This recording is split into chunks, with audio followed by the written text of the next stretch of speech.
going on, y'all? Just getting the title together. You know what I'm saying? Because what's going on? What's going on, Jay? Mm, it's crazy, bro. This is crazy. I'm just trying to come on this damn restream, and it's like it's got certain. You got to get used to manipulating this thing. Hold on, y'all. Yeah. You know what I'm saying? What's going on? What's going on, Jay? See, I don't even see it. Didn't even pop up. Yeah, this is. Man, I don't even know how to screen. Yeah, I see it. What's going on, y'all? What's going on with Bruce Boxing Gas and more? What's happening, bro? Yeah, EJ, he gave us a little farewell type of deal. Let's see if I can bring that up. This is kind of crazy, man. It's sad, bro. But I've been, if you've been watching boxing for a while, you kind of, you get used to it over time. But still, it's still, still kind of sucks. Let me see here, Spence.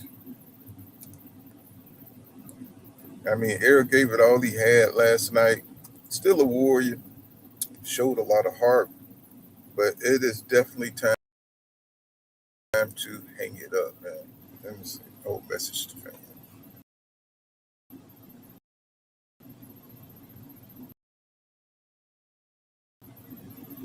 Let's see.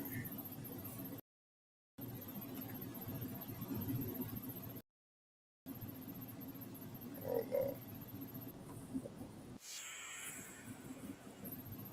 Okay, I'm just gonna hold that there. Yeah, I'm just pulling up that damn EJ footage where he's let's see. It's different on this damn thing, man. It's like it's hard to share your screen. Is it share screen? There we go. I see it.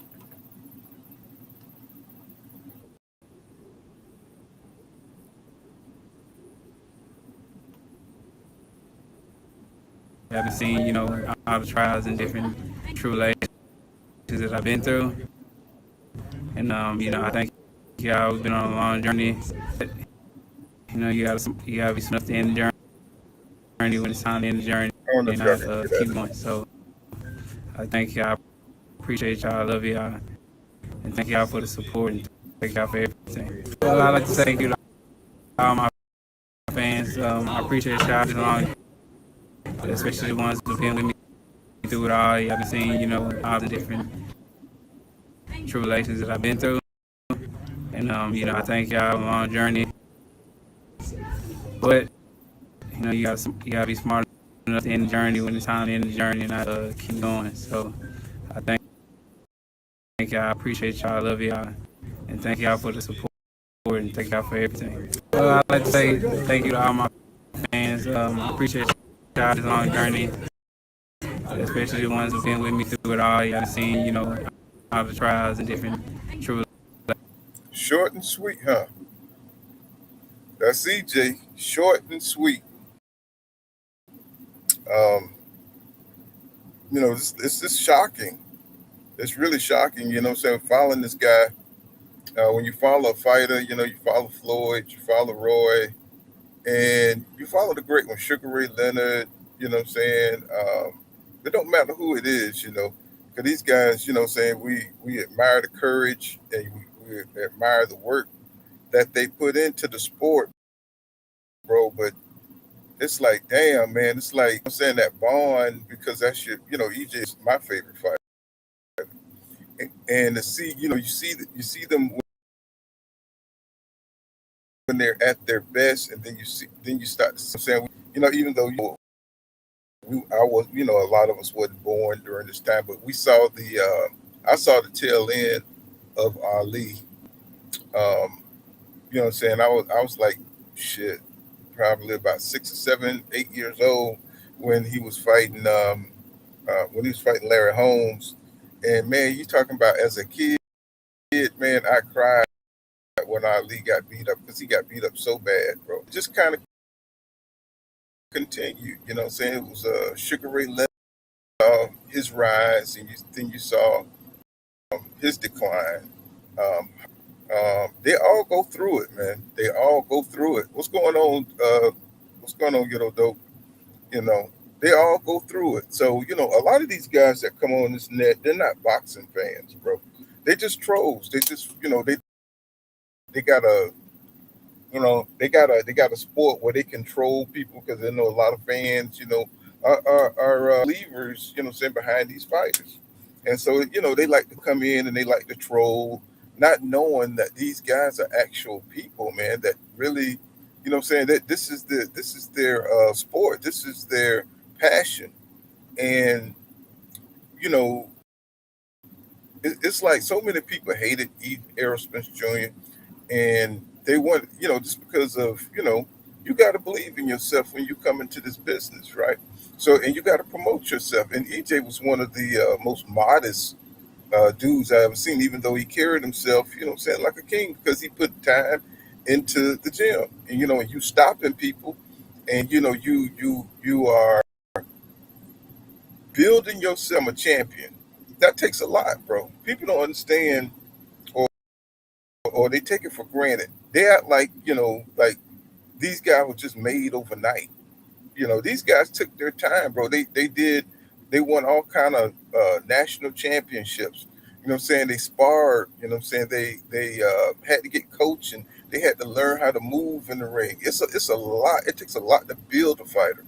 It takes a lot of heart. And then you got to have what it takes, what I'm saying, to even make it to the top, man. You got to go through a lot of fights, bro. So for people to look down on Errol Spence Jr., they don't know what the hell they talking about when they start looking down on these fighters. Even the fighters that don't even make it as champions, man, that's like even sadder because they go through a lot too. All the amateur fights, all the camps, you know, all the abuse that they take, and it takes a toll over time, right? And then if you don't lead the proper lifestyle, what I'm saying, it's gonna hurt you, bro. And EJ, what I'm saying, he was burning the candle at both ends, right? I mean, can you guys hear me? I don't know if you guys can hear me or not. Let me see if I got my, you know, he was burning the candle at both ends, bro. And it's just sad, bro. Oh shit, my headset ain't connected. Hold on.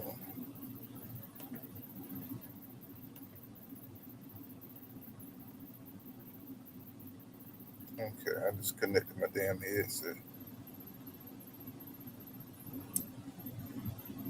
I mean, I just been, I just been talking and talking and talking.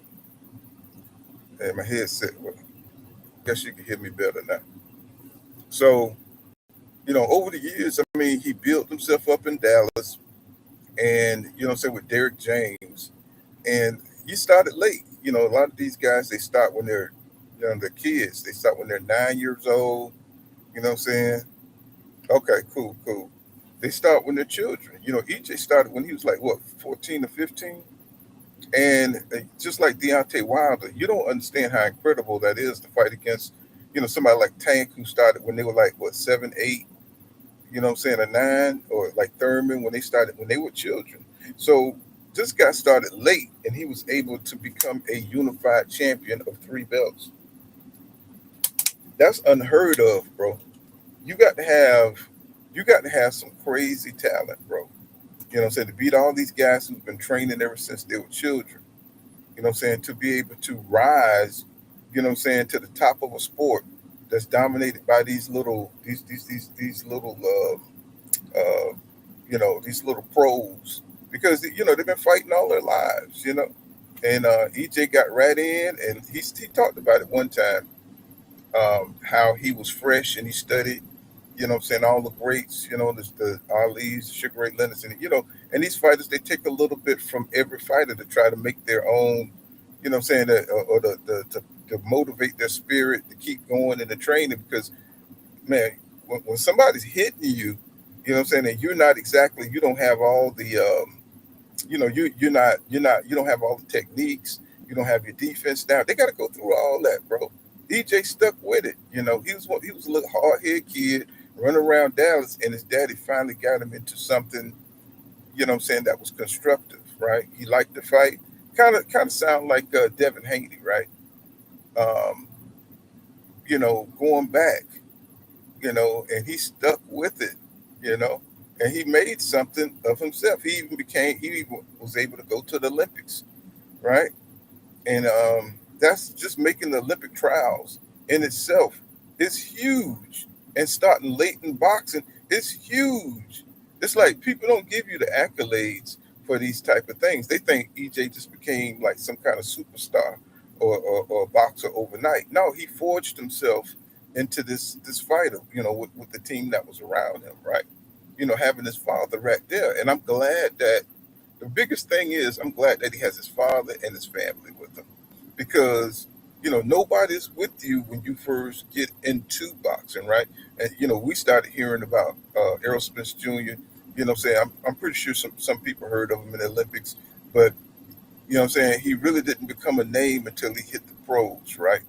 And where Floyd Mayweather, when he had that little sparring match with Floyd Mayweather, and that's when his name really started to resonate. What I'm saying? Floyd really made him, um, who he was. He really need to give a lot of shout out to Mayweather because once the rumors got out about how Errol Spence Jr. blackened Mayweather eye, it was on and popping. And then he's a Dallas native, and what I'm saying, and he just had this no nonsense, laid back way about him.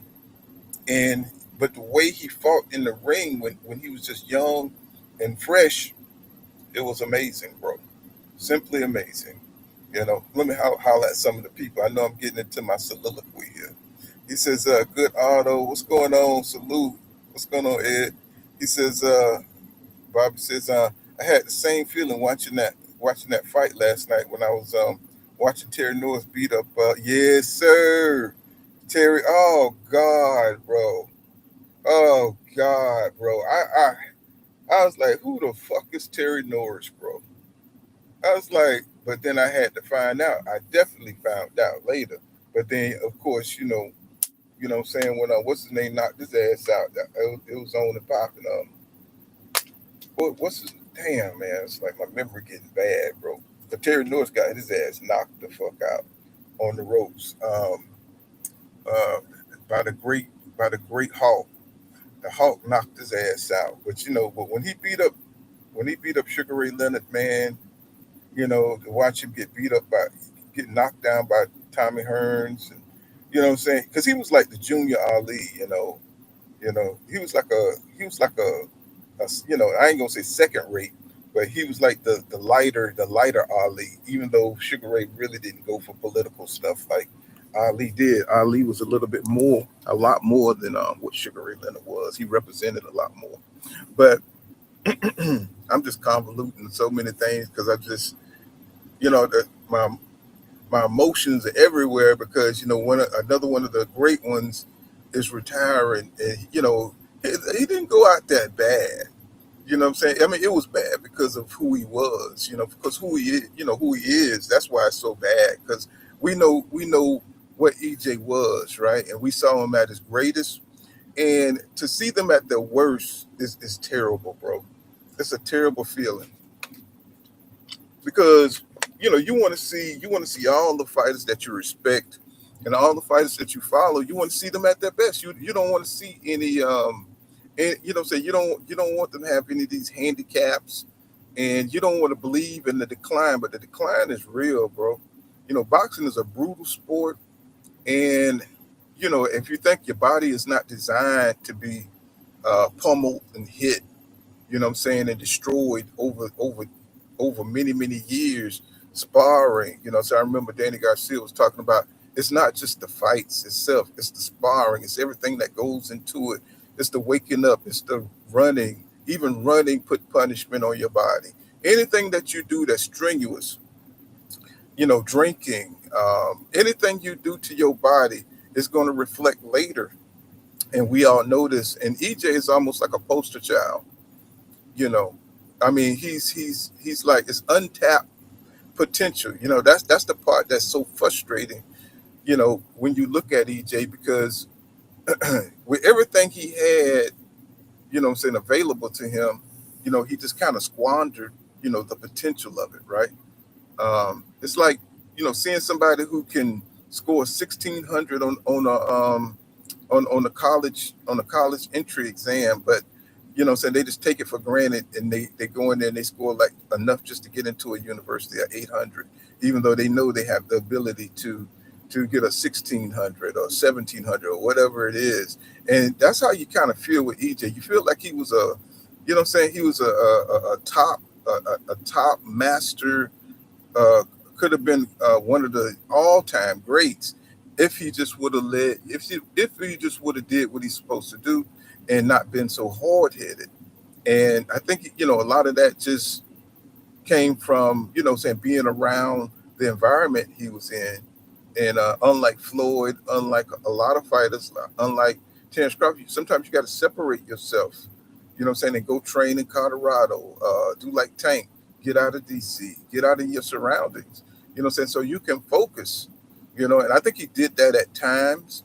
Like when he went to the Olympics and he got into the Olympic trials, because not everybody makes it to the Olympics. Even Terrence Crawford didn't make it in the Olympics. Saying that just wasn't his path, right? He had another destiny, right?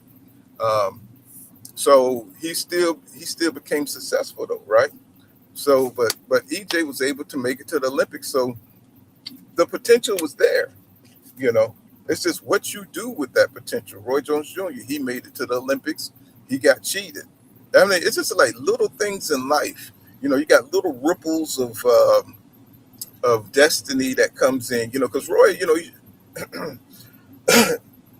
Roy dominated in the Olympics like I've never seen anybody else dominate, and they still cheated him. So that was his destiny, right? Even though they clearly saw how he dominated. So, just because you do the right thing, sometimes it don't work out.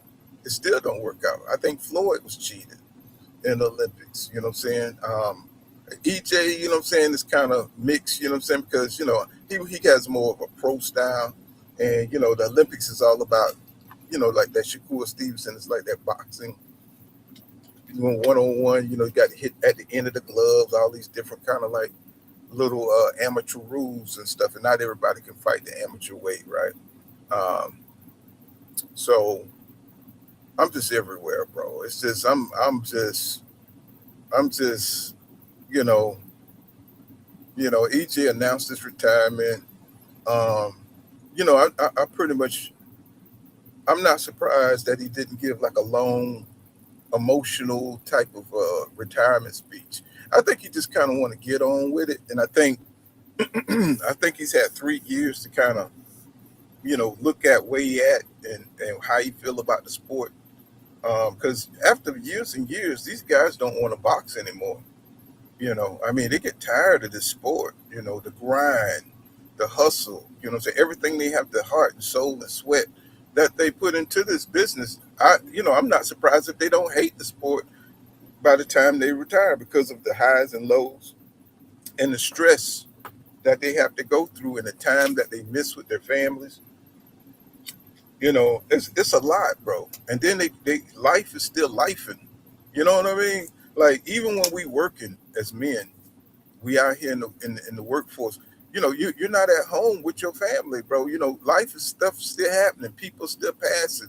Things are still happening. There's events, so many events that you're gonna miss because you got to go make a dollar, right? It's a lot of stuff that happens, right? That you can't, certain funerals you can't go to your favorite auntie, to your favorite uncle that what I'm saying showed you, gave you a great work ethic, what I'm saying, showed you how to make a couple of bucks on the side. It's a lot of things that you miss out when you're distracted, what I'm saying, with something that's very important to you. A lot of football players go through this. A lot of athletes go through this. They got to sacrifice.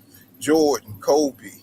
What I'm saying, you gotta stay close to your craft to become one of the great ones. What I'm saying, to have your name raised up so everybody can look at you and know who you are and kind of praise, that your name, man. It's like, but after a period of time, it's like, you're gonna have a lot of positive, what I'm saying, reviews, and then you're gonna have a lot of negative, a lot of negativity, and I think with Errol Spence Jr., he, he rose up so fast. I mean, when he hit Dallas, and what I'm saying, he started fighting. Um, the Chris, I think I'm gonna say from Chris Algieri on, what I'm saying, he really, his name, and the Lamont Peterson fight, what I'm saying, he was a bona fide star. These guys wasn't even that great. But I mean, well, I ain't gonna say Lamont Peterson wasn't that great. I ain't gonna say that. What I'm saying? But Chris Algieri was a smart, intelligent fighter. What I'm saying? So you could see his stock just growing after every win. Um, I came to Dallas in 2016, and you know, looked like my career rose. Looked like his career was rising at the same time. And I even went by the R&R gym, but by that time, Errol Spence Jr. and Derek James, It's like I missed him just before he was hanging around his neighborhood, right? Because I had moved down here, and I had moved out just because everybody used to see EJ everywhere I went. Said, man, EJ just left, man. Because he used to train around the R&R gym, and this was when I first started like thinking about getting my channel. Well, I already had a channel, but I wanted to interview him, and I could never catch him. And it's like everywhere I went, man, EJ was just here, man. He's like, man, he's right. That's before he, like really got to the point where he went to get into a new gym. He moved. Just when he stopped making like some money and stuff. But I had caught him just before. I mean, I didn't catch him before he started making the big money. But before then, everybody saw Errol Spence Jr. everywhere. He was just hanging out. He'd hang out around the gym. Talk to people, whatever. And I could just never catch the guy because I had a work schedule and everything. But I always wanted to take time off to catch the man, just to have a conversation, to see how training was going and everything. I just it was just wasn't no fate in it, but um, it seemed like the time just went by super fast, bro. You know what I'm saying? Fight to fight to fight. Kell Brook fight. 9 months layoff. I'm saying? He always had these weird layoffs before fights. And I don't know if it was because of the weight, because he shouldn't have been fighting at 147, and he had to like really concentrate on staying at 147. Maybe that's what it was, because he just had too many issues. Um, and he never missed weight. Now he never missed weight, but I think because of the weight, I think he had to spend a lot of his time trying to stay down in that area. You know what I'm saying? And I think that was part of the problem. He should have probably been fighting at 154 or 160. I think that was the first problem. And then to stay at 147 for like 10 years, bro, and never miss weight. That's man, that's hella discipline. That's why I was so surprised. That's why I was so surprised that EJ, they said he was drinking, and it was that Nate guy from the Mayweather gym that came out and said that he saw Errol Spence Jr. drunk. That was like the first time I heard that shit. I was so fucking pissed. I was pissed. I was like, I mean, what are you doing, bro? You know what I'm saying? It's like, and then the way Nate said it, calling him a drunk and all kind of stuff. It's like, if people just see you drunk one time, bro, they're gonna call you the worst. Yeah, Julian Jackson. You're right, Julian Jackson. Um, I could not think of Julian Jackson's name. Julian Jackson. What up? He said, AJ is certified glass king. Hey man, I can't stand AJ, bro. Y'all know I cannot stand that dude. But getting back to Errol Spence Jr., his rise was just so clinic, bro. I mean, I'm gonna say the best EJ was either the Chris Algieri fight. I mean, the way he moved, the shape that he was in, all this stuff before the car crash, bro. Um, when I tell you, I mean, he was perfect when he fought Lamont Peterson. He added in the boxing, and then we got to see what he could do against Mikey Garcia. people were saying that he can't box, and he showed that he could box. You know what I'm saying? When he fought Mikey Garcia, but people tend to just ignore all of it. Because he went back to bulldozing fighters, right? Um, it's just amazing. They say, he can't do this, he can't do that, and you know, he had the car crash. I mean, he showed you that he could outbox people. He should, well, not a lot of people, just Mikey Garcia, Lamar Peterson is a good fucking fighter, bro. You know what I'm saying? But he boxed him. You know what I'm saying? And he showed that he could do that, even though he was the bigger man. A lot of people, Sugar Ray Leonard was a big welterweight. So there was a lot of welterweights that was big for what they for 147. But people don't hold that against Sugar Ray Leonard. You know what I'm saying? Even though he did eventually move up to fight Marvin Hagler and people of that and look who he fought. He fought Marvin Hagler. So you know what I'm saying. So he wasn't a coward. You know what I'm saying. Um,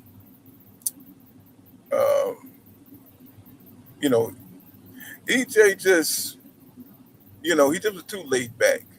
You know, I think the things that sometimes you can have like things that help you out and then things that hurt you, right? And I think him being so lackadaisical, man, and just so matter of fact about everything, being in the car crash, hanging out with Yellow King, what is his name, Yellow Beezy or whatever these niggas name, hanging out with them like really hurt him. Getting into these Dallas gang beefs, just being, just being associated with somebody like Yellow Bees means that you're on his team. Then you got other affiliations that people in prison that you used to run around with, they gunning for you. So, you know, EJ had some enemies, bro. It was just being, Boosie said that the people that will kill you are the people. Oh my shit, I couldn't say that on YouTube. The people that are delete you are the people from your city, right? And he was right about that. I think sometimes you got to get away from your city so you can develop, what I'm saying, reach your full potential. And I think that was EJ problem is that he stayed around Dallas and that he stayed around his homeboys that he was raised with, or he he just had some rowdy ass friends. And that wasn't conducive to a professional boxing career. But I'm just surprised he didn't get in more trouble than he did. Tell you the truth. Because I mean, you remember what it was like when you was a kid and being around your boys. They're always trying to push you up to get into some recklessness, and you trying to, saying still be part of the game to show that you haven't changed.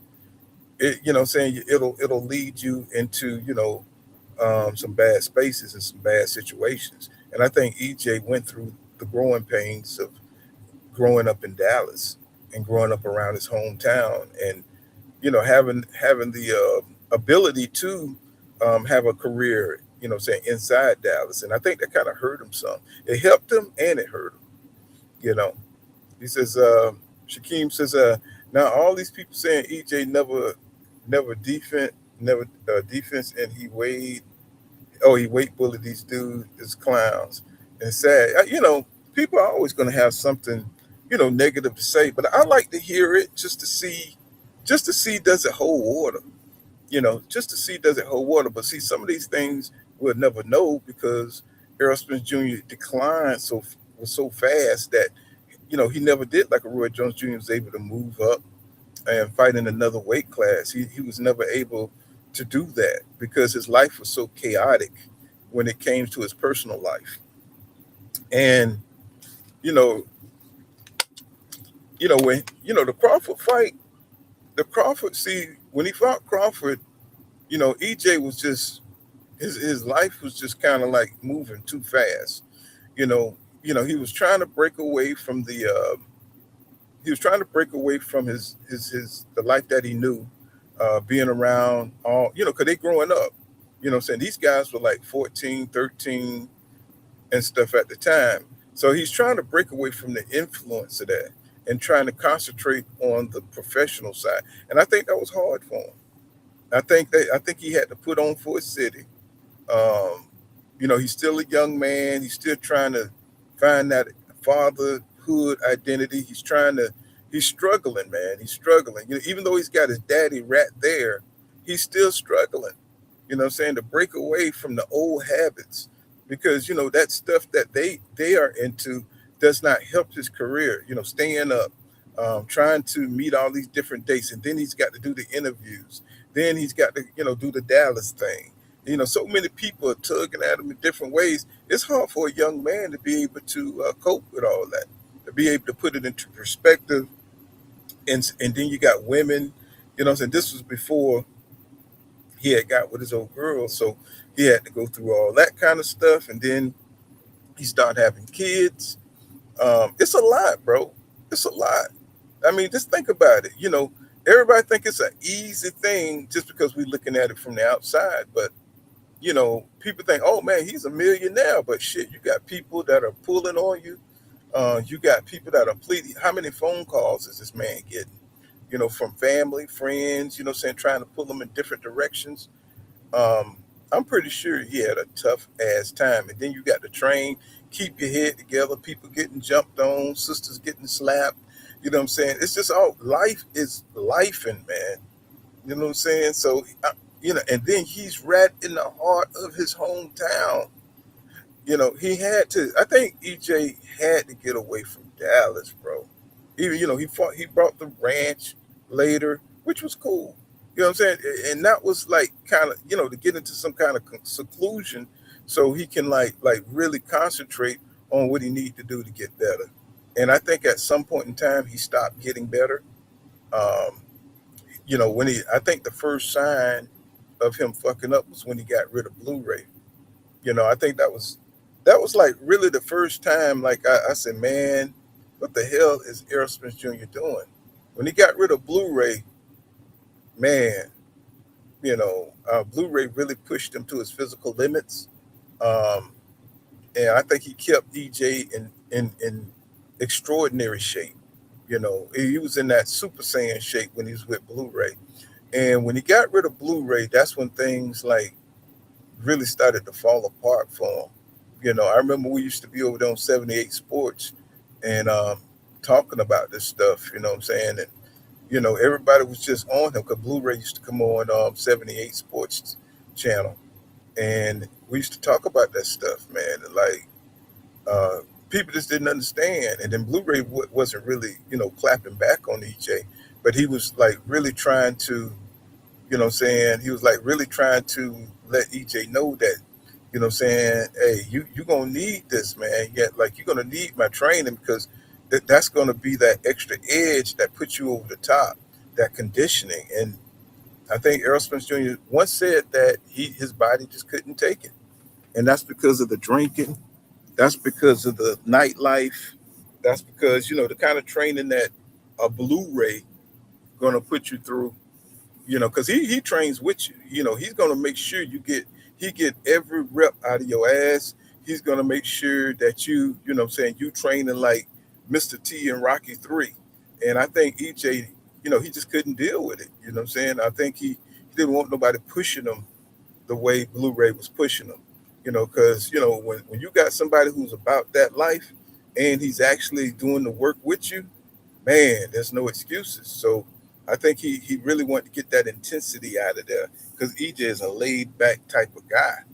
You know what I'm saying? Even though he got a lot of heart and things like that, but when you got a trainer or somebody like that that's just gun ho, and then you got your life, you got a life that's not gonna help support that. You know what I'm saying?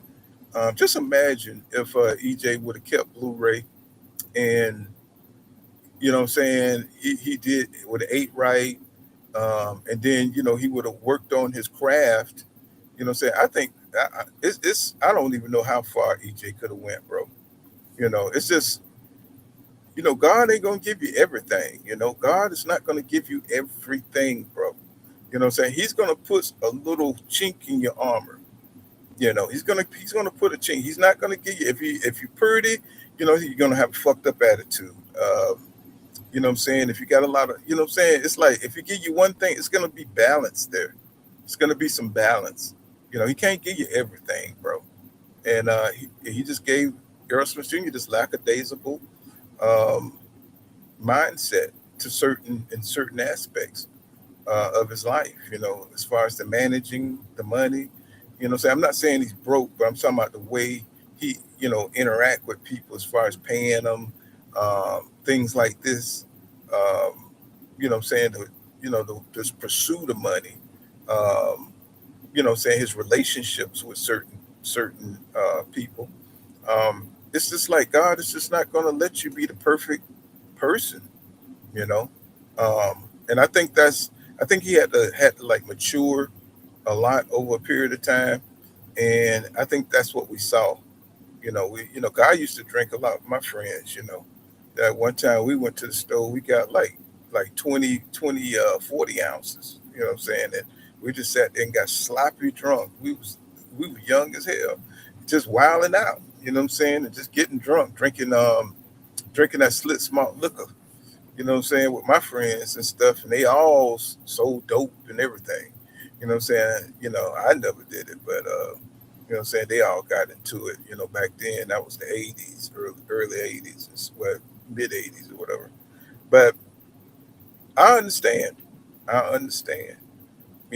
Dallas is a very close knit community, bro. Got a lot of gangs, got a lot of enemies, and he was just pulled in different directions. But he made it through, and he finally got him a ranch, got him a family, and he started maturing. But certain things be too late. The car crash took a lot out of him. I think a lot of people want to say that Bud Crawford ended Errol Spence Jr.'s career. I think that's bullshit. I think EJ was just on the decline ever since that car accident. And the man car got destroyed, and he got thrown 40 feet in the air, hitting the concrete. Man, how many fights did that? Not that I. It's not that I don't. I'm not saying like I just want to see the fights, but how many fights did that knock out of EJ, bro? How many fights did that knock out of EJ? Man, come on, 40 feet in the air in a fucking Ferrari or whatever the hell it was, and you know what I'm saying? I mean, like, damn, that's jacked up, bro. And that's when Crawford wanted to fight him. You know what I'm saying? After this man got banged up, because I think pre-accident EJ was a different beast. He was still a bad motherfucker, because he got out of that accident, and as soon as he could fight, he set up the fight with Danny Garcia. And I think that like really that really was what sealed it for me, because I was like, look at this man. This man just got destroyed in a car accident, and the first thing he want to do is get into a fight with Danny Garcia. And a lot of people like to talk down on Danny Garcia, but Danny Garcia was a beast back then, man. He was a beast. And EJ came out maybe 80% of himself, maybe less, and he put on a clinic against Danny Garcia, and that really added on to the mystique and the legend of Errol Spence Jr. You know what I'm saying? When he came out of that car crash, and he even though he was skinned up, missing some teeth, um, he didn't break no bones. He has a lot. He was dinged up, but the first thing he wanted to do once he got it together was he wanted to fight. And I'm talking about, man, that added to his legend. That motherfucker like the Lone Ranger. You know what I'm saying? Who does that? Who gets out of a damn major car accident and then they go straight to wanting to fight? He don't get no credit for that from his haters. His haters, you know what I'm saying? Did Terrence Crawford go through a fucking car accident and recover and go into a fight? No. You know what I'm saying? But once you get weakened in boxing, that's when all the vultures start circling. Right? Once you go, I didn't see anybody trying to circle Errol Spence Jr. before the car accident. As a matter of fact, what I'm saying, Tim Bradley, he retired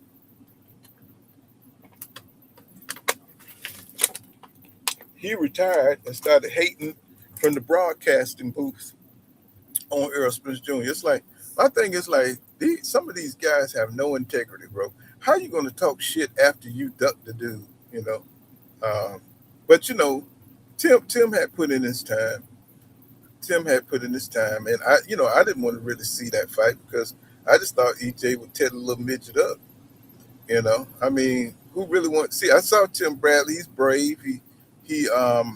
I mean, when he fought that Russian dude, I thought that was one of his Pacquiao. Those Pacquiao fights. They was pretty good. So Tim, he paid his dues. So, I wasn't mad when he ducked EJ. I was just mad when he started talking shit about EJ because, EJ ran him up out of boxing. But Tim, I think if he was at his best, he probably would have fought EJ. But I think Tim knew after he fought that Russian that it was kind of over because that fight was brutal. Um, that fight was pretty brutal. Um, he says, "Why are you bringing Bud into the convo?" You know what I'm saying? Bud was professional. Spence was living a certain lifestyle. I mean, I could talk about who the fuck I want to talk about. You know what I'm saying? I could bring in anybody I want to bring in, okay? Let's get that straight. You don't run shit over here. I'm talking what I want to talk about. If you don't like it, get the fuck up out of here, okay? I'm talking about what the fuck I want to talk about. If I want to bring in Bud, I bring in Bud. If I want to bring in Bomac, I'll bring in Bomac, okay? Let's get that straight. So, any fucking way. Um, I think EJ just what he just don't prepare. I think he just don't prepare well enough. You know what I'm saying? It's like like Bud had a great team. Bud Crawford had a great team. You know what I'm saying? Um, certain fighters, great fighters, they just they just get it done, bro. It's like, I mean, when you look at Bomac and you look up his setup, if you look at Tank and you look up his setup and you look at the teams that are around the fighters, I mean, they have great teams, bro. They able to motivate, they're able to say the right things at the right time. Like when Sugar Ray Leonard was losing against Tommy Hearns and Angela Dundee said, "You're losing, son. You're losing it." And that motivated EJ. He turned, I mean, not EJ, Sugar Ray Leonard. It turned the fight around. It turned the fight around. You know what I'm saying? Oh, my bag, Rich. My bag, bro. I'm kind of emotional today. So, my bag, Rich. Um, it turned the fight around. you know. But I don't think Derek James, and you know what I'm saying? I don't want to put everything on Derek James because I know you got to have a pupil that will, you know, take guidance. And I just don't think that Derek James was the right kind of coach, even though, they won three championships. But a lot of that be because of these guys' dedication and willpower. Um, how would he have done under? How would EJ have done under Bomac? You know what I'm saying? I'm starting to like do some nerd fantasy cross ups here in my mind. What would have EJ been like against somebody who could have like really motivated him to his potential and see where he could have went? I guess that's kind of like saying, if Roy Jones Jr. would have really studied his fundamentals and worked on his, it's kind of like that kind of thing, like, and not just depended on his speed and athletic ability. Man, I used to get mad as fuck when people said that he didn't have no fundamentals. I used to get pissed about that, but it was true. It was true. He depended on his speed. He depended on his fundamentals. He didn't depend on fundamental boxing. That's why Bernard Hopkins was able to fight for so long.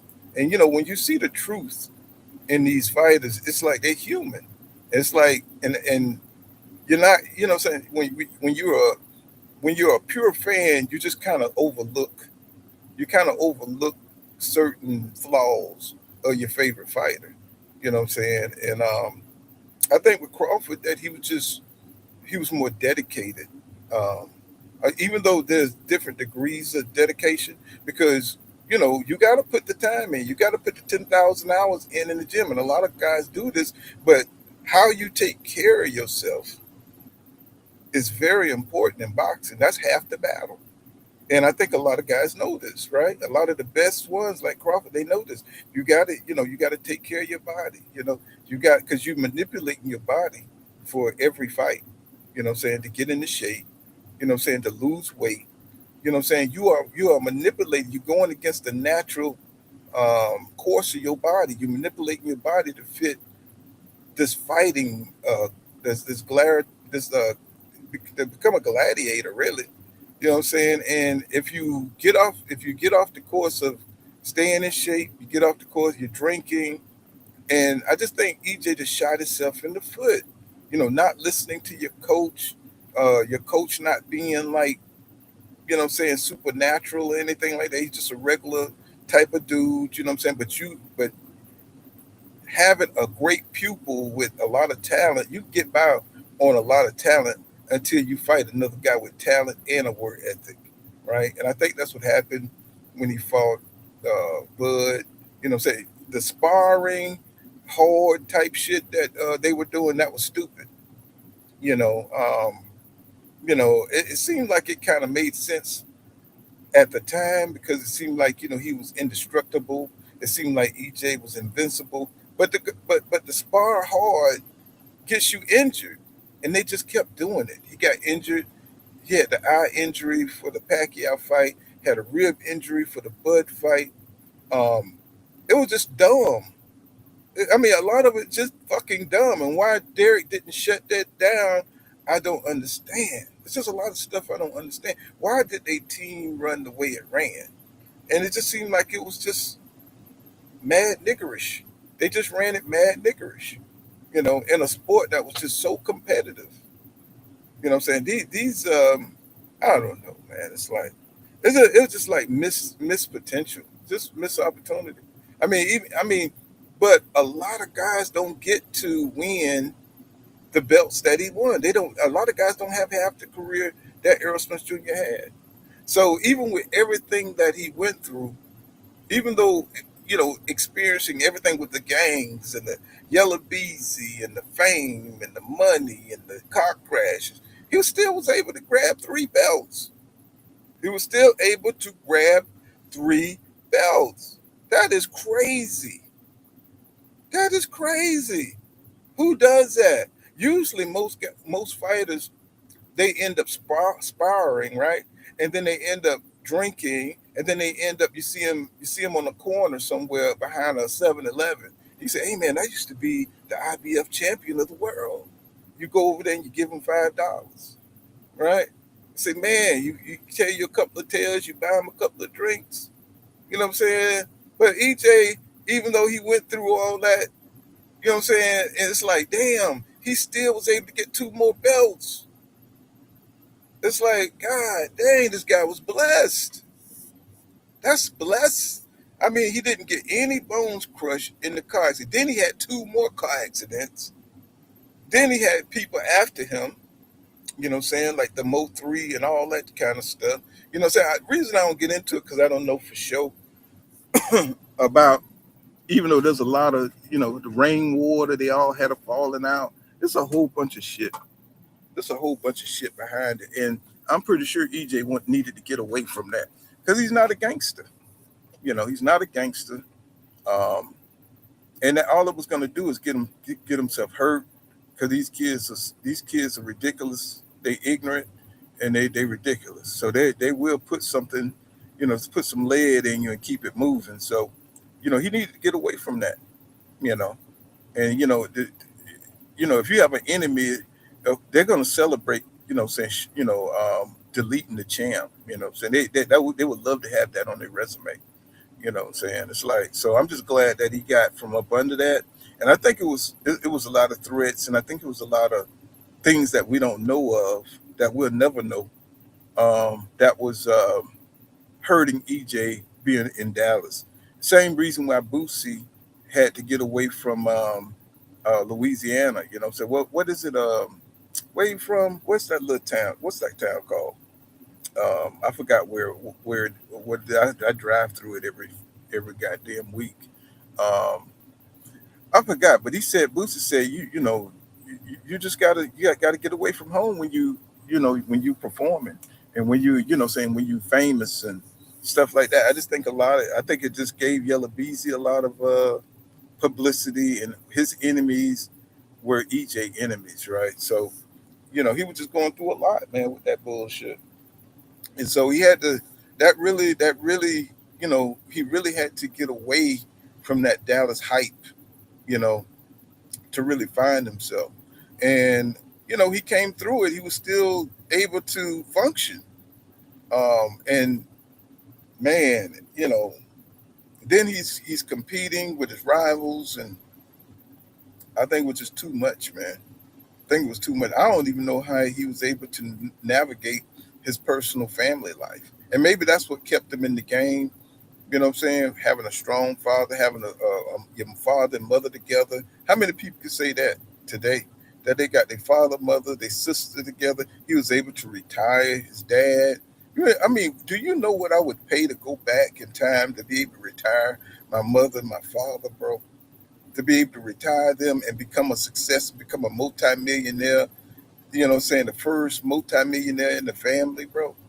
So everybody looking at a lot of people looking at EJ like saying like he's some kind of like he a loser, or what I'm saying. They talk about the drinking, they talk about the his lows, they talk about the defeat, the car crash. This man is successful. You know what I'm saying? He's a successful. I mean, how many fighters get to retire and they're gonna be good for the rest of their life? EJ is one of them. You know, EJ is one of them. I'm glad to see this young man win. You know, we know what kind of warrior he is. We know what he put into it. We know the fights. I think one of the first fights when I started seeing him decline was the Danny Garcia fight. I think. Let me see if I no. I'm gonna say Porter. I'm gonna say Porter because he really didn't work out. Well, I ain't gonna say he didn't work out. He didn't do any strength and conditioning for that fight. That's when I knew something was wrong with Errol Spence Jr. You know what I'm saying? I said he didn't do it. He was bragging. He was bragging about not doing strengthening conditioning, and I was so pissed, bro, because you saw how difficult that fight was. You saw how difficult that fight was. He had a fat camp, and most of the fights he had fat camps, and he never just came in prepared. And I was like, what's with all these excuses? Why does he keep coming in unprepared? Why do he keep coming in not ready?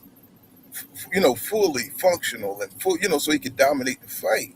And I noticed it was just never a time when Errol Spence Jr. was totally, completely prepared. So I knew it was something off going on, and I just didn't understand why couldn't I put my it's just something going on behind the scenes with him and his coach. Something going on. There's just because usually your coach will motivate you, and especially when you're a young guy like EJ, to get him to stop drinking, to get him to focus. You know what I'm saying, on running, give him to focus on his training, give him the. Derek James was just like whatever. I'll see you when I see you. I'll see you when I see you in this gym. When you're in this gym, we'll just go to work.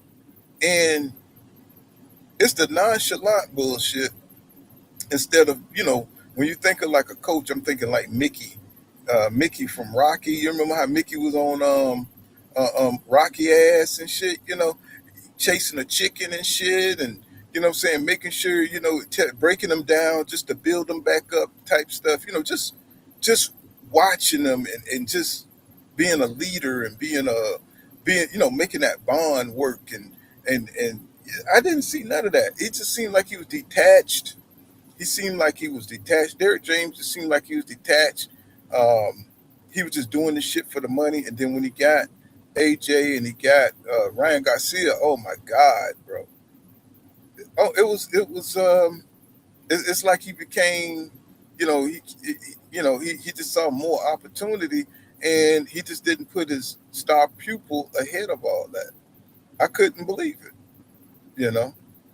I couldn't believe it, but I don't know what EJ was paying him, but maybe they were so close that they just couldn't renegotiate what he wanted.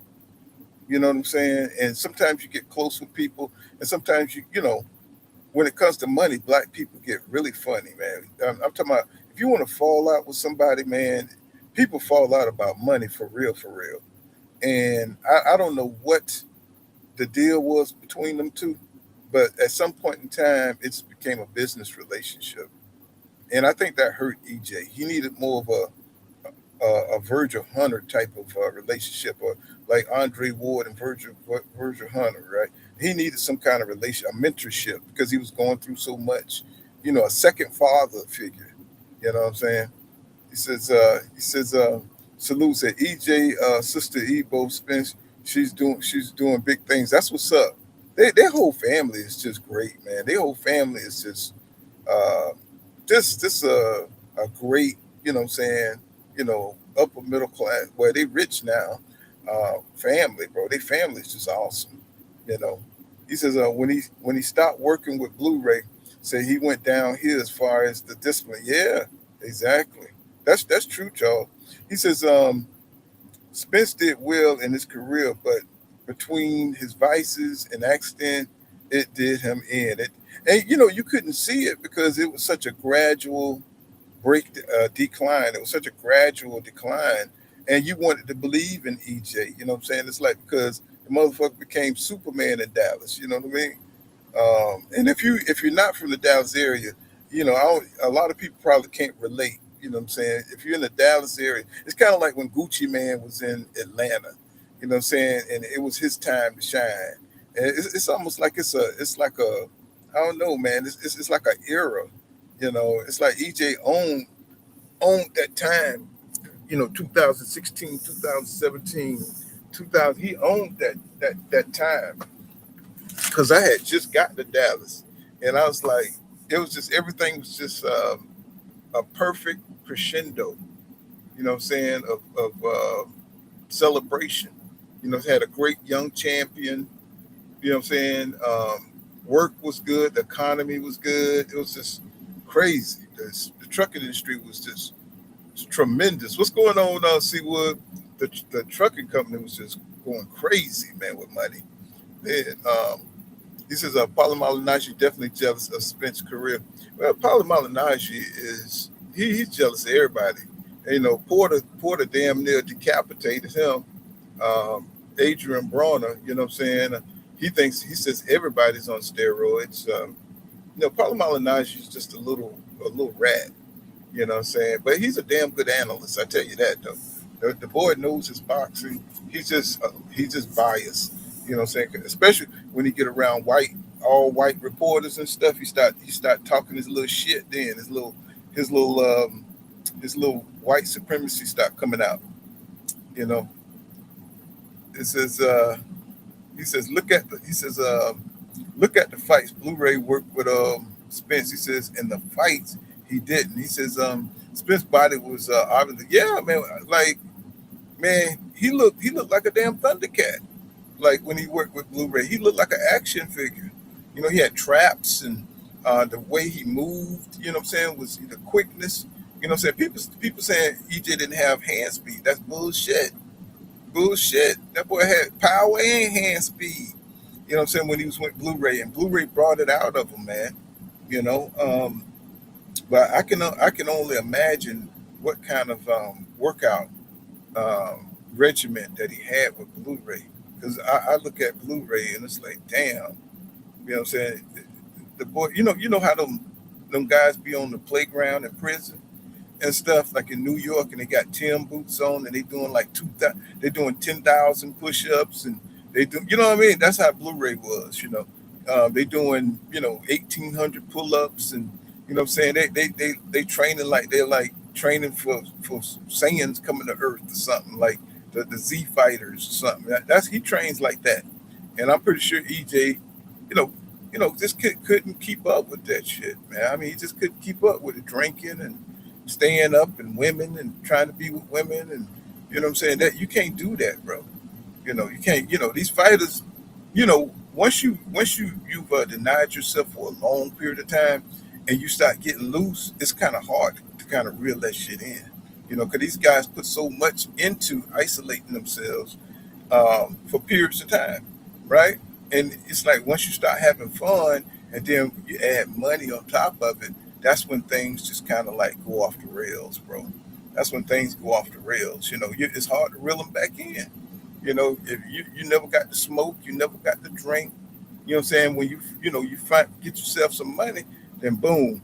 You know what I'm saying? You didn't never had like the finest ass women, dropping the drawers for you and stuff, and you start having that. You start getting the finest women in Dallas to drop their drawers for you, bro.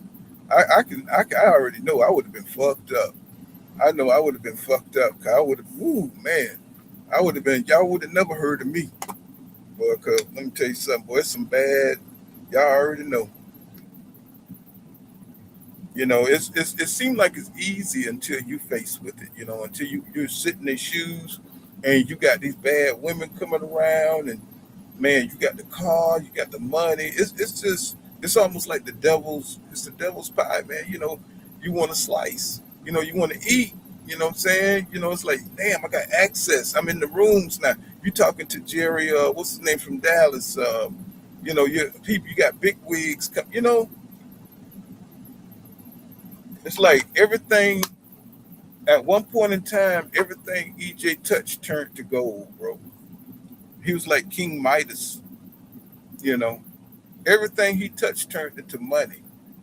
You know, and it's like something had to go wrong because you can't have that kind of luck 100% of the time. I mean, it's like everything this guy was everything he touched just multiplied. It's almost like he was like the second coming or something. And then boom, he had the car accident. And it's like there it is. There it is. Your luck don't stay, it don't stay 100 all the time, bro. It's just I was like, man, it's like the prince of the city had got taken down or something. That nigga was like the prince of the city. Says you lost a lot of it, and that style doesn't work without moving in and out quickly because EJ really doesn't really move his head side to side. You know, he says, Boulay trained. He says, his punches fit. He said, Blu-ray said he trained Errol so his punches can feel like you getting stabbed with a knife.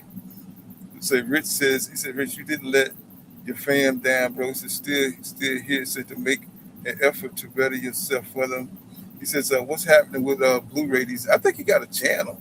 I think he done switched up I don't think he talk about health and fitness. I think he kind of like reacts to relationships and stuff like that. So I think he probably got multiple channels knowing Blu-ray because he one of them Dallas hustlers, you know what I'm saying, that like to diversify.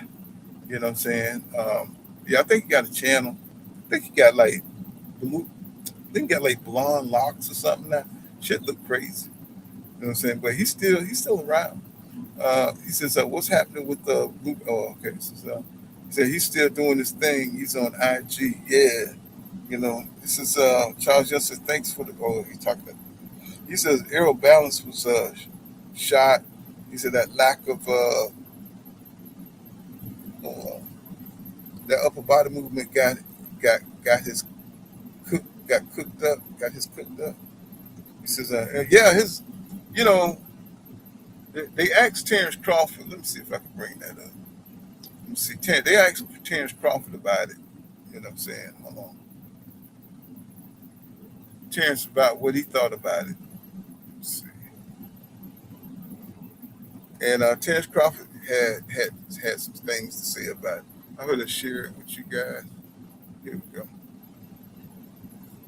Let's see. Let me share my screen. Terrence Crawford had some things to say.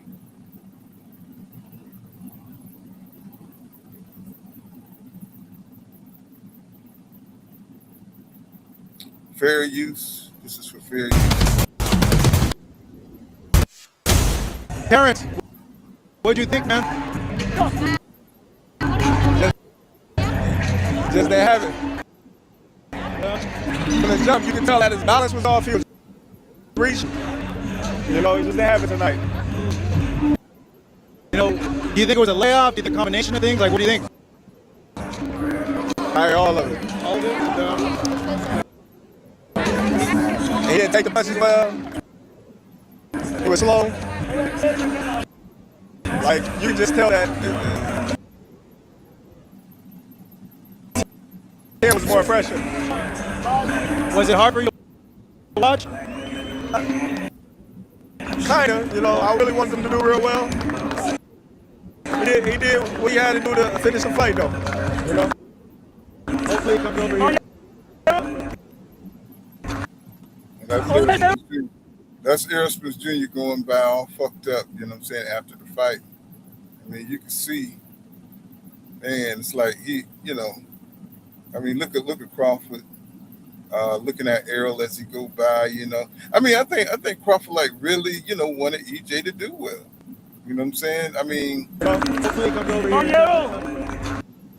look at, you can see, I mean, he looked like he in bad shape right here, bro, because he took a lot of punishment, but he secured his 15 million.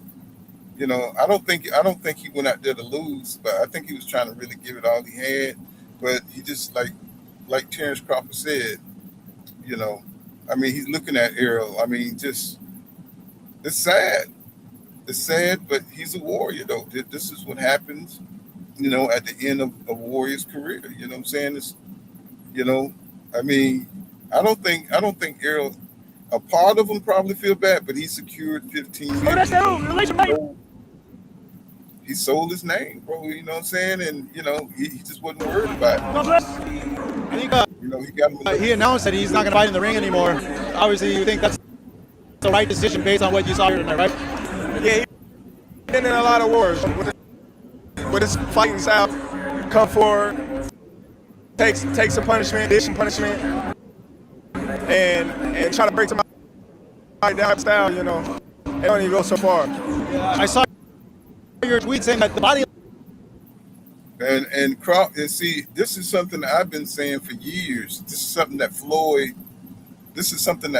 Mayweather had to really say.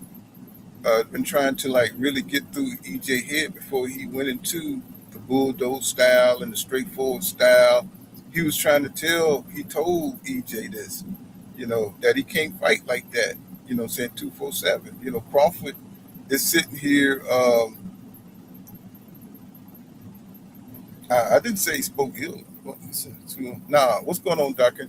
Yeah, he didn't. I thought he was very respectful. And I think he really wanted EJ to win. I think he really wanted Errol Spence Jr. to win this fight. I think he wanted him back, possibly even give him a rematch. Possibly even to give him a rematch to make his family some more money.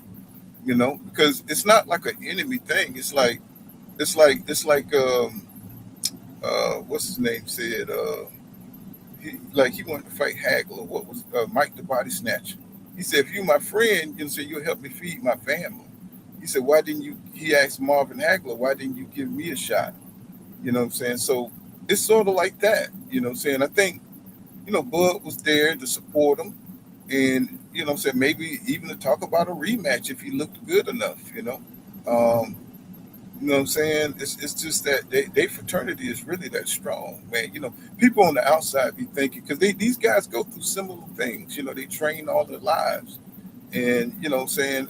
I thought it was dope. I think Terrence Crawford, he bet $7,000 that Errol Spence Jr. would win, to a reporter. So I think Bud was there for support,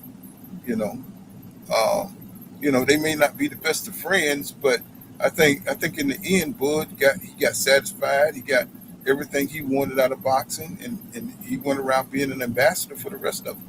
So he says Bud was watching a mega fight rematch walk out that door. He says glad he retired. Said he has everything he needs to enjoy the remainder of his life. That's what I say, C. Wood. That's the best, But what we can say is that EJ ain't ducked no smoke. You know what I'm saying? He comes from an era and he held up the traditional boxing, you know what I'm saying? The laws and the codes and the bylaws, you fight everybody. You know what I'm saying? You don't duck no smoke, no matter how good the opponent is. Even if you think that the fighter can beat you, you know what I'm saying? If he got the belt, if he has the belt, you go for the champion. You go for the best in the division. And that's what EJ did, you know what I'm saying? And he stood by that, you know what I'm saying?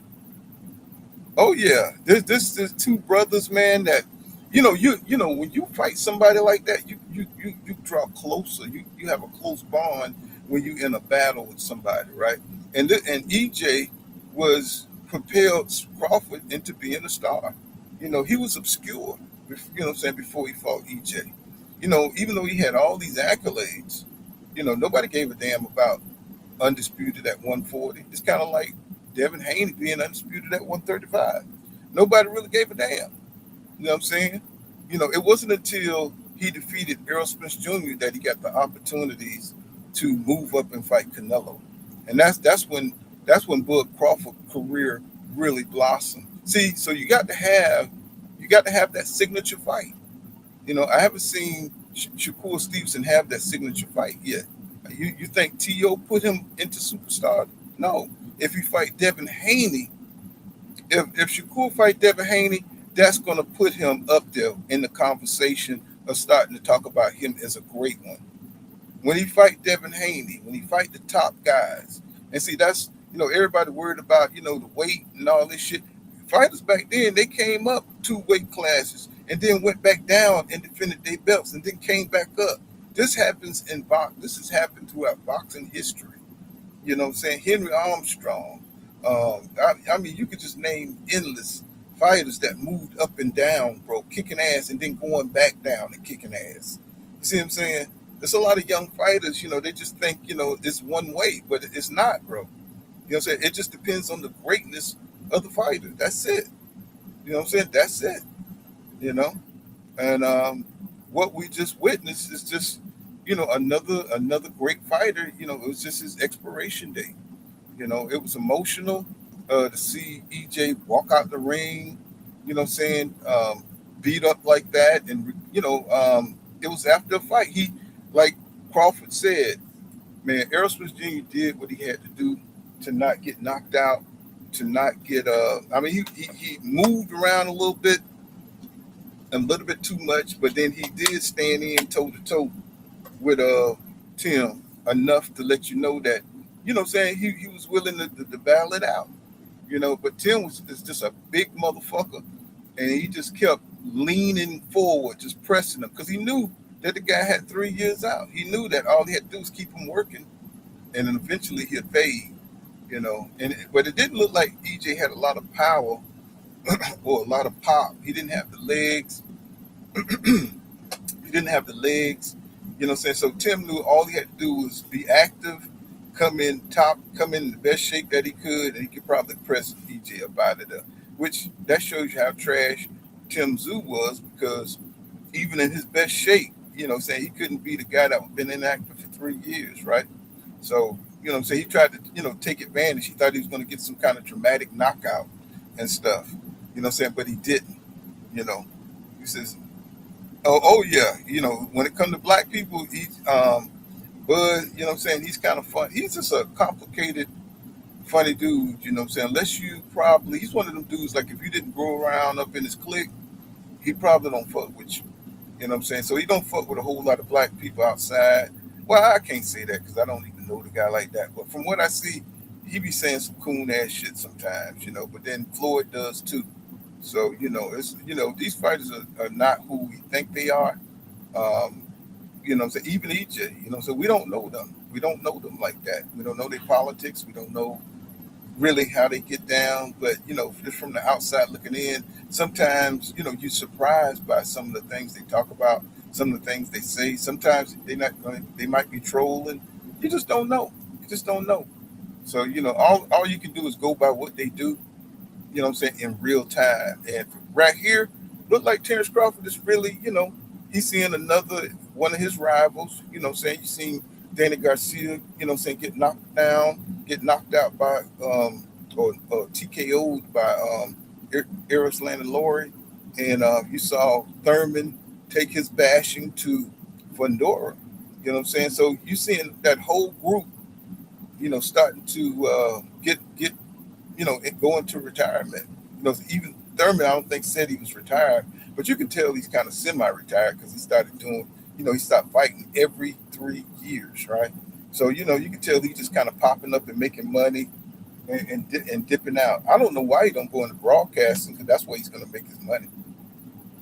The guy's a hell of an analyst, but like I said, when you've been fighting, I think Thurman been fighting ever since he was a child. He probably just sick of boxing, probably just sick of it.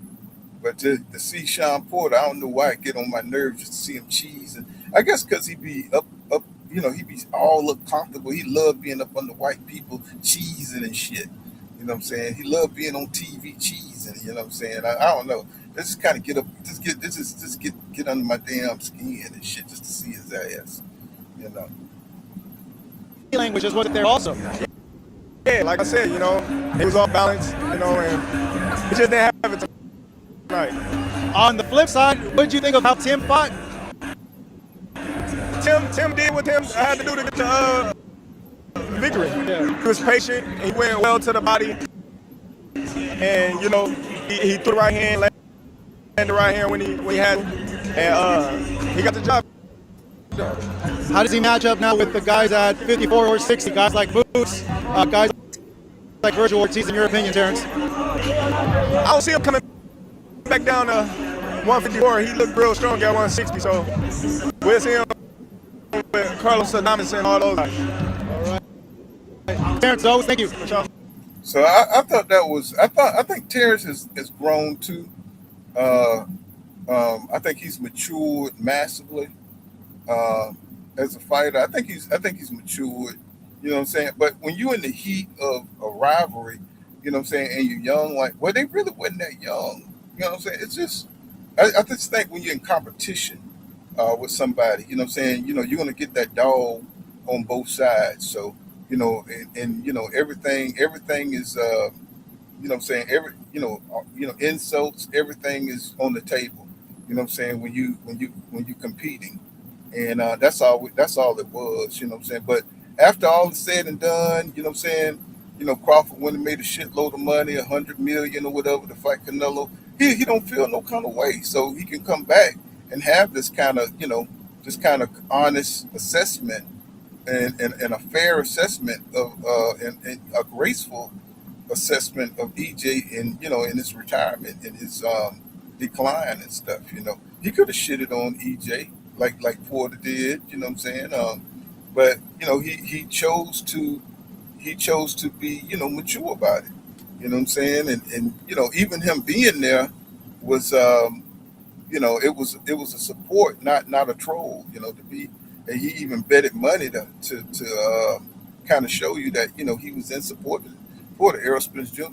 He says, well, still owes Spence credit for forcing that fight. Yeah, you know what I'm saying? Because we would have never got it. If this would have been Shakur Stevenson, if Errol Spence Jr. was Shakur Stevenson, we would have never seen that fight. We would have never got that fight because he would have been trying to get Ukas to fight him. He would have been trying to get Porter to come fight him. He would have been trying to get everybody else except his ass, put his ass in the ring. You know what I'm saying? Which is why it's frustrating. You know what I'm saying, to see Shakur Stevenson move this way because he probably got the highest skill level. You know what I'm saying? It's just, it's just frustrating to watch.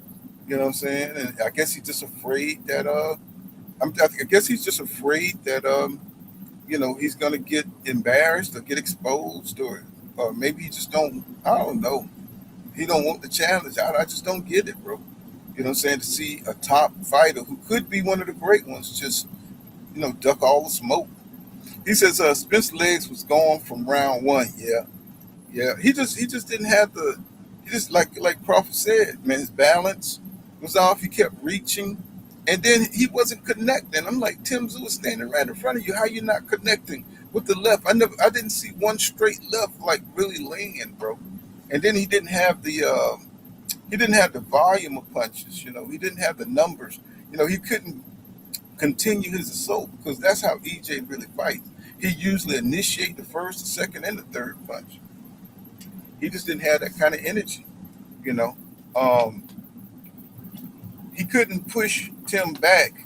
You know what I'm saying? He didn't have the punch rate, the work rate, the counter punching ability when Tim would miss bad. He couldn't take advantage of it. It was just, You could just see the decline. His reflexes wasn't there. Punch was slow. His foot movement was slow. Everything. You know what I'm saying? It was just bad all the way round, bro. He's a secure is not a man of his word to even consider the fight with a shock. At least, yeah. And that's another thing about Errol Spence Jr. that I really like. He always honored his word. He was a man of his word. He didn't leave when he told people, "I'm not leaving 147." Even when they wanted it, he should have fought Keith Thurman, and that would have been a great tune-up. That would have been a great tune-up. But I kind of think that EJ knew he was in decline, and he might have lost that fight to Keith Thurman. He might have lost that fight because he wanted the big money. I think EJ realized what was happening to him, and he realized that he was on the downside. Because if you look at that Ugas fight, and you look at that Ugas fight, he looked like Ugas was hitting him with some shit. I mean, he was hitting EJ with some shit. One time looked like EJ, like he shocked him, bro. And EJ, he was still tough enough in his youth to take it and deliver. You know what I'm saying? His own shocking punches, right? He beat Ugas the fuck up, but those wars like that, I mean, Ugas was going tearing EJ body up. Um, he was just taking a lot of punishment in that fight, and that was the first time we ever saw. We saw him with Kell Brook. He took a lot of punishment. So the accumulation, the car accident, and these wars that he was having, it took a lot out of EJ. The drinking, the lifestyle, it just took a lot out of him. You can see the decline. The Ugas fight was like the biggest separation, though, because I never seen him get hit like that. He got fucked up in that fight, but he dished out more punishment than he got. But you saw the punishment. You saw the decline. You saw the speed starting to get slower. His hands and stuff, and the way he was fighting was just a little bit different. Um, and I think that fight really, showed. I think if he would have fought Crawford right after that fight, he probably still would have lost. But I think it would have been a better fight. I think it would have been a better fight because it was a year. I think a year's separation, a year and some change, almost 2 years in between that fight happening, and that hurt EJ too. You know, that really hurt him. You know, he says. He says Bud didn't like when Spence told Andre Ward that he didn't really train and had a rib injury for the Bud fight. I mean, a lot of people didn't like it, but EJ wanted people to know what happened. That's not Bud Crawford fault. You know what I'm saying? But if that's what happened, you know, I know people say he should have kept it to himself, but 3 years the man didn't say shit. He didn't say nothing about it. He let Bud do his victory walk. He let Bud have his victory with Canelo, and then he came out and told what happened.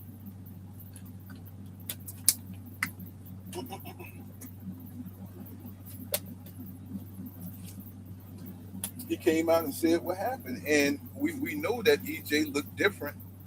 We knew there was something going on with him because he just didn't look right. The man looked like he needed some lotion on that night. He looked like he was ashy, drained, all of it. And then, the sparring partner went around running his mouth about how he hurt EJ ribs and stuff. And he already had one time where he had counseled a fight with Pacquiao. He had cataracts or something, got hit in the eye. And so he was just breaking down, man, from everything, so when you're young and you're healthy and you're doing the right things, you know what I'm saying, you heal up fast. You know what I'm saying? Even though later on you might, get some aches and pains, but the things that EJ was doing, he probably you don't know if he was sipping on that syrup shit, you don't know if he was smoking, you don't know what the hell he was doing. But rapidly he started declining and it started showing up in sparring. His body just wasn't reacting to shit well, and it just came at the wrong time when he's supposed to be at the top of his career and when everything's supposed to be going together. You know, the lifestyle just, everything just kind of crashed in on him at one time. His relationship with Derek James, started to go in decline. It was just too much. It was just too much. You know, But he had his time to shine, though. He had his time. He says, Pool, everybody know Tim only has the right hand. That's why I was surprised EJ could roll into his left, his left right into the right hand. I don't think I just think that he was just trying to survive, bro. Um, I don't think he really had a choice. Tim kept pressing him, and to get a big motherfucker off you that's in shape, that's been active, and that's the word you need to, like, really. He's an active fighter. You know what I'm saying? He don't fought Fundora, he don't fought Backroom, then he had other fights, what I'm saying, before this fight. That's why everybody wanted EJ to take a tune up, but I don't think EJ could have lasted taking tune ups, because I think he understood how rapidly he was declining, and he wanted to make that big money. So he wanted to strike while the iron was hot, and for him to take tune ups, it just would have put him in more training camps. He would have just been declining more and more, because I don't think he could really take too much more in boxing. So he wanted to cash out. This was a cash out fight. You know, this is pretty much a cash out fight. And maybe he didn't take tune ups because he just didn't want to put more abuse on his body. You know, maybe that's the real reason he didn't want to take any tune ups, because he just knew he couldn't take it. And I remember one time back.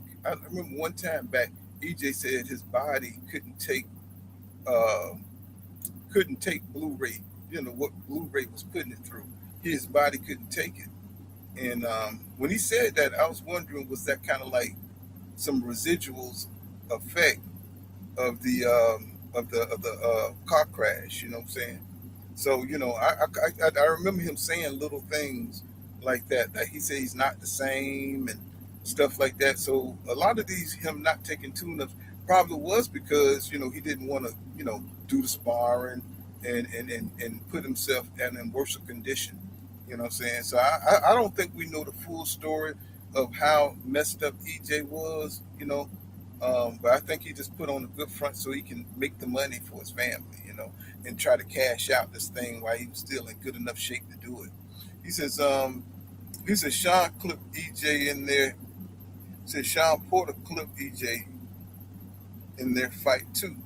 You know what I'm saying? He got clipped a lot because he was always a pressure fighter. You know, if you're a pressure fighter, you know what I'm saying, you're always going to get hurt. The way EJ fought. That's why so many boxers tried to warn Errol Spence Jr. not to fight that way. But EJ, he just, I don't know, he'd rather fight than box, and he paid the price for it. When you go through a traumatic car accident the way he did, and then you got into two more accidents, hurt his leg and stuff like that. You know what I'm saying? It's just, and then accumulated with other things that we know that he was involved in.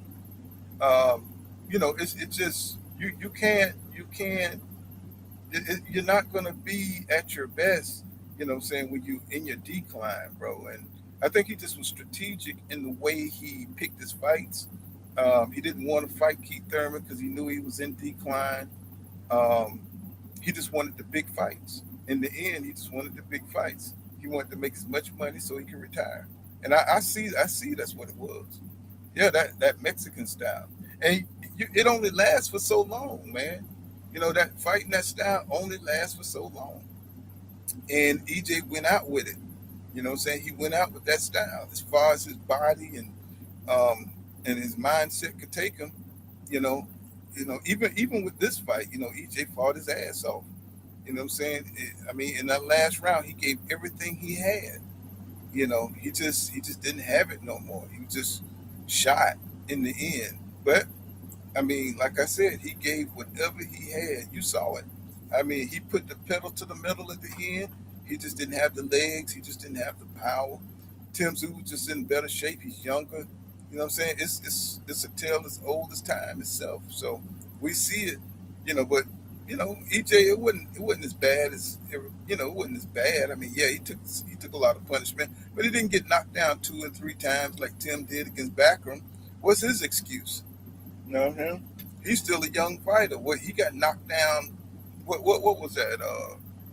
Fundora. You know what I'm saying? Got his ass beat by Fundora. So what's his excuse? You know, when EJ was young and fresh, he didn't get knocked down and knocked around the fucking ring. You know what I'm saying? So, you know, we gotta celebrate these warriors. If we want to see these guys fight, you know what I'm saying, we gotta celebrate their spirit and their mindset. You know, nobody really seems to they never seem to like really admire the fighters that really are straightforward, the fighters that are looking to be the best, like Boots. I think Jerron Boots Ennis is one of those kind of fighters. I think Devin Haney is one of those kind of fighters. I think Shaki uh, what's his name? Foster. I think he's one of those kind of fighters. You know, Bam, um, hell, even anyway.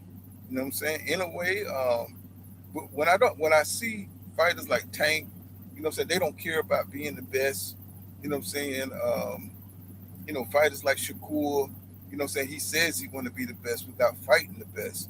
You know what I'm saying? So you know, it's the same standard for everybody across the board. It's not just picking, you know, certain fighters. You know what I'm saying? It's like it's the same standard. You gotta to be the best, you gotta fight the best. You gotta try to fight the best. And that makes you the best. You know what I'm saying? Win or lose. Win or lose. It's the mindset that's behind it. And people tend to, just because they like a certain fighter, they hate. You know, they think you're hating on these guys, but no, you know, that's not the truth. The truth is your favorite fighter don't move like they're supposed to. You know what I'm saying? And that's what's really going on. You know what I'm saying? That's what's really going on. You know, EJ. I mean, I don't know if I showed. If I think I showed it earlier. He gave like a little short farewell speech. Let me see if I can pull that up, y'all. You know what I'm saying? That was pretty cool. You know what I'm saying? Well, I mean, that's EJ style. You know what I'm saying? He's not really gonna. Let me see if I can find that. Let's see. He's not really gonna. You know, have a long ass. Yes. Okay, message to fans. Okay, I showed this earlier, but I know some people in here. I don't know if y'all seen it or not. You know what I'm saying?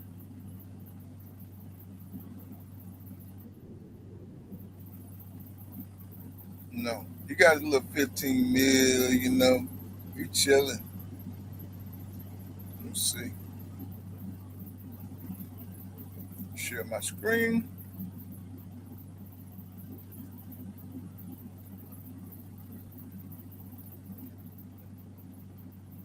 This was EJ farewell. This fair use. Thank you to all my fans. I appreciate y'all this long journey, especially the ones who've been with me through it all. Y'all have seen, you know, all the trials and different tribulations that I've been through. And you know, I thank y'all. We've been on a long journey, but you know, you gotta be smart enough to end the journey when it's time to end the journey, and not. Uh,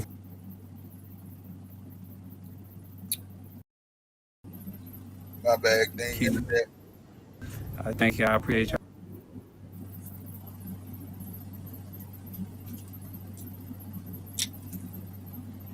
I But love y'all, basically, and thank y'all for the support. And thank y'all for everything. Well, I like to say thank you to all my fans. I appreciate y'all this long journey, especially the ones who've been with me through it all and seen, you know, all the trials and different tribulations that I've been through. And you know, I thank y'all. We've been on a long journey, but you know, you gotta be smart enough to end the journey when it's time to end the journey, and not keep going. So I thank y'all. I appreciate y'all. I love y'all, and thank y'all for the support. And thank y'all for everything. Well, I like to say so that was the short farewell. You know what I'm saying? EJ, and I wish him well, man. I think he's gonna do well in life. You know what I'm saying? And you know, man, I just appreciate the fights that he did give us. Um, you know what I'm saying? I really enjoyed watching him. He was my favorite fighter. Um, you know what I'm saying? He didn't make a lot of the best decisions by the end of his career, but you know, not everybody make great decisions in life. You know what I'm saying? It's like shit. I married my ex-wife, and she turned out. I mean, at one point in time, I thought she was the shit, but what I'm saying, hey, they're not ex-wives they ex-wives for a reason. What I'm saying? So, what I'm saying? Hey, you don't make all the best decisions in life. What I'm saying? It's like sometimes you make bad decisions, and that this is the outcome. And you know, his reward is the money, of course, but he does have a great legacy. I think he has a great legacy. I think he'll get. I think Errol Spence Jr. is destined for the Hall of Fame. Um, and yeah, I think he's an A ballot Hall of Famer. Because of the way he moved in boxing, just because of the guys that he defeated, the belts, he got a belt from each champion. What I'm saying? He didn't let somebody unify and then fight him at the end. What I'm saying? He fought each champion. What I'm saying? That means a lot to me. What I'm saying? I don't know how y'all feel about that, but that means a lot to me to go to each champion and take the belt instead of just fighting somebody that's unified. What I'm saying? And getting a couple of belts. What I'm saying? So after you beat them, but what you say, Doc? Doctor says Booth should get at Virgil before Fedora and let Fedora get a unification match with Kelly and Boots take on the winner of that fight if he gets past Virgil. Um, well, I see where you're coming from because it's kind of a Errol Spence Jr. situation because if you go and you fight every champion, you get wore down. It's a risk to take it in the wars. But I want to see the fights. For me, Darkin. I mean, it'll be the smartest move is to move the way you said it. For let Fundora go fight Kelly, that would be smart. But for me, say it would give more cachet and more credence to Jerron Bucenis if he was to go fight to go. What is it? He says who should get at before. Now I want him to fight Fundora. I want him to fight Josh Kelly. I want him to fight for the belts. And I think that Virgil Ortiz fight will always be there if he wants to fight Virgil because as a what he got 2 belts now. So if he was to go ahead and beat Fundora, he have 3 belts.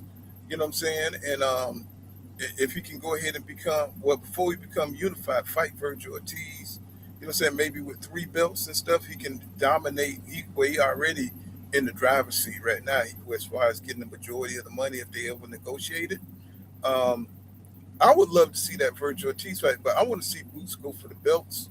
Um, I think that'd be a hell of a fight with him and Virgil Ortiz because even though Virgil Ortiz isn't as slick and or have the footwork of Jerron Bucenis, at some point in the time, Jerron Bucenis is going for the knockout. He's going to go to hurt him. He's going to try to hurt Virgil Ortiz. So I could see them mixing it up. That'd be an entertaining ass fight. Probably more entertaining than Boots and Josh Kelly. But I think that Fundora fight with Jerron Bucenis is going to be a hell of a fight. Um, I can't even say I can't even say a Boots. You know what I'm saying? It's hard for me to really. I don't think Fundora is like some invincible motherfucker. I really don't. I think Boots could beat him, but Boots can't make the same mistakes that Erickson Lubin made. So he's gonna have to go in there and take care of business, stay on Fundora ass, and he's just gonna have to come in there in top shape. Be able to weather the storm some. He's gonna have to box. Whether he outbox him or he break him down and beat him, he's gonna have to make that game plan work. Um, but I want to see him become undisputed at 154. Um, Virgil Ortiz, what I'm saying? I think that fight will always be the, whether they fight at 154 or they fight at 160. I think that fight will be there. Says Dawkins said, I agree. The length of Fundora with that jab, and Fundora is a very smart fighter. Yeah, Fundora, but Fundora is the one that like really kind of dodged the fight. I think they said that they were in talks. I'm so confused because when I read up on this stuff, and it's like at one point he says he's going to fight as mandatory, and then another time, it says they're in talks about making the fight. Then they talk about he's in talk with making the Josh Kelly fight. So I don't know what the hell to believe. Tell you the truth, I don't know what to believe. He says Boots fighting all the champs now would be a gauntlet wear. and tear. And he says Virgil waiting in the cut to take advantage of Boots' wear and tear, in my opinion. Well, um, either way, um, if he's able to get that undisputed accolade um, by freezing Virgil Ortiz out, it'll it'll still be pressure by the people for him to fight Virgil Ortiz. Virgil got to fight somebody in the meantime. Um, so you know what I'm saying. If he don't fight nobody in the meantime, it's just get undisputed and leave that motherfucker behind and fight him up at 160. You know what I'm saying? If that's his play, is to wait in the wings, what I'm saying, like Terrence Crawford, what I'm saying, and wait for you to go through the division, what I'm saying, freeze that motherfucker out. What I'm saying? Or just fight him up at 160, you know? Like Canelo, that's a Canelo move, he's not gonna fight you, you know, with his titles, he's gonna fight you in the next weight class. So cause that'll be big money. By that time, Boots' name and cachet will have grown, his profile will have grown, what I'm saying? I mean, he's already exploding all over boxing right now, but if you go ahead and get that undisputed, don't get me wrong now. I think it'll be a more exciting fight to see, him and Virgil. 'Cause I don't think Josh Kelly. I don't know. I don't know if Josh, because I made that wrong decision thinking that Bachman was going to beat Josh Kelly. So I can't really talk down on Josh Kelly like that. You know what I'm saying? So you just never know. You know what I'm saying? Because like right now, if Josh Kelly and Virgil Ortiz fought, I'm saying, it'd be interesting to see, what would happen. I think Virgil should be going for Josh Kelly. He should be going for a belt. That way, Boots will have to come directly at him. You know what I'm saying? So I don't know why Virgil Ortiz. What I'm saying, he already know he fucked up. Um, he fucked up the fight. So why not just go for Josh Kelly and grab himself a belt? You know what I'm saying, and do it like that. You know. But see, he probably worried that he probably going to lose to Josh Kelly. You know.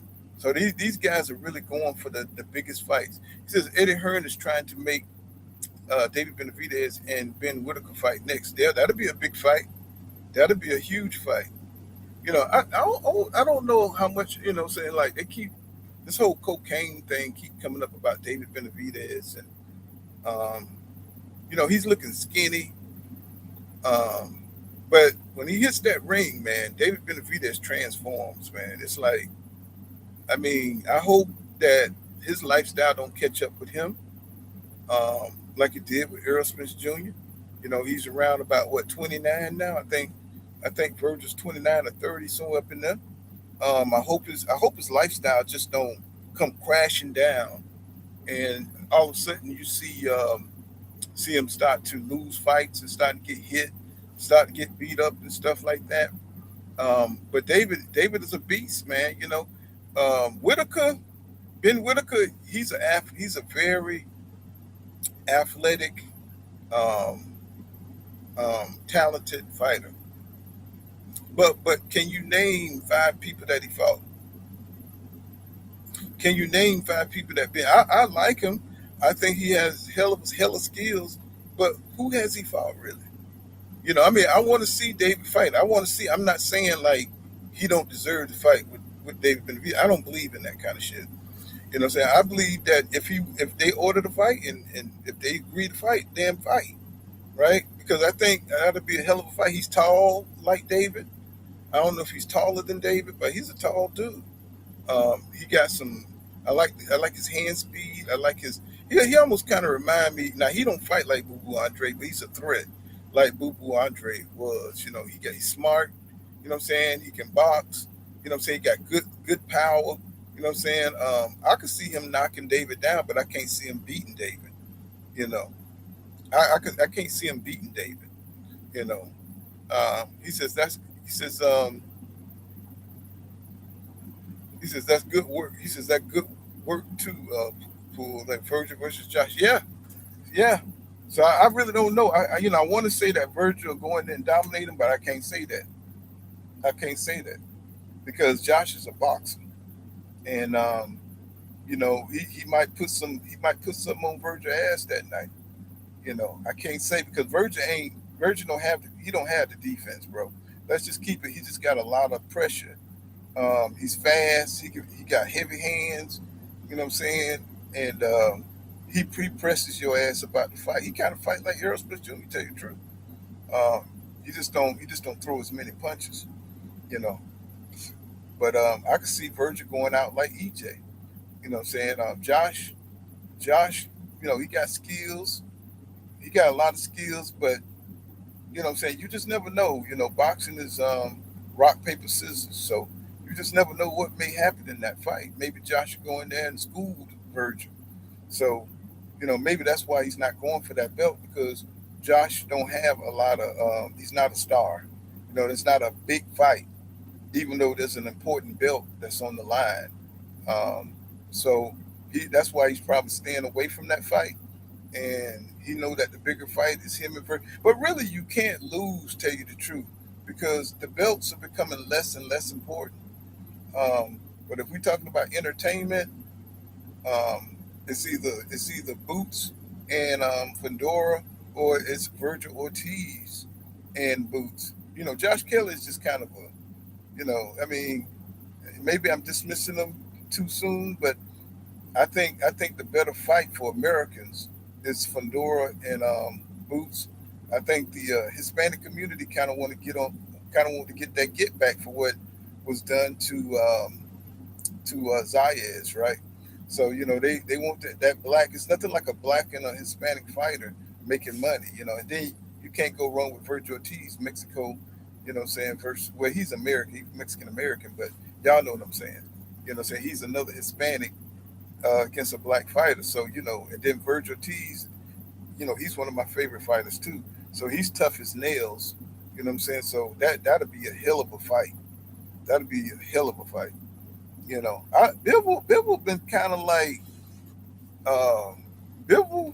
Bivol been kind of like he been kind of like not wanting to face David. You know, he gave up his belt.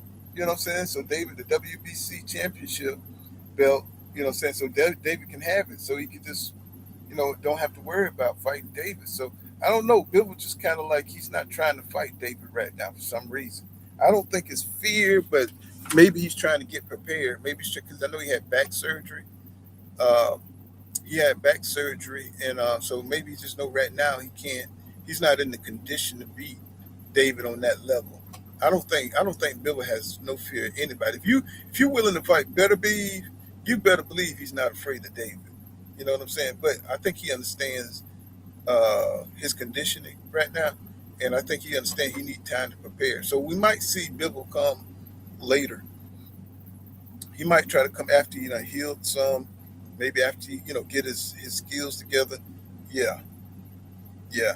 He says, "Poor Antonio Vargas' son looks like the real deal." Yeah, I saw that, man. That boy, some of them damn punches I didn't even see. I was like, God damn, he fast. Like, God damn, he struck like lightning. You know what I'm saying? But his daddy was held like that too. Fernando Vargas, ferocious Vargas, ferocious Fernando Vargas. He was a hell of a boxer. Let me tell you something. Until I don't know who told him that he had power, but if he would remain boxing, man, I think he would have beat Trinidad. I think he would have beat, what I'm saying, most of them guys down there. His boxing was just he was an excellent boxer, bro. He had great boxing IQ. He just didn't want to box. He wanted to bang, and that was his downfall. And then he fought the greats. He fought some exceptional talents. Saying during his time, I think they just pushed him up too fast. He just moved a little bit too fast before he could develop. Got in front of his development, and he got Falumalo, by Oscar De La Hoya. Everybody stopped Falumalo with him. He just should have stayed boxing. But somebody told him he had power, and it was on and popping. It was on and popping. You know, it's like what's the next fight that we got coming up? What's the next fight? I think Devin Haney and Keyshawn Davis is going down.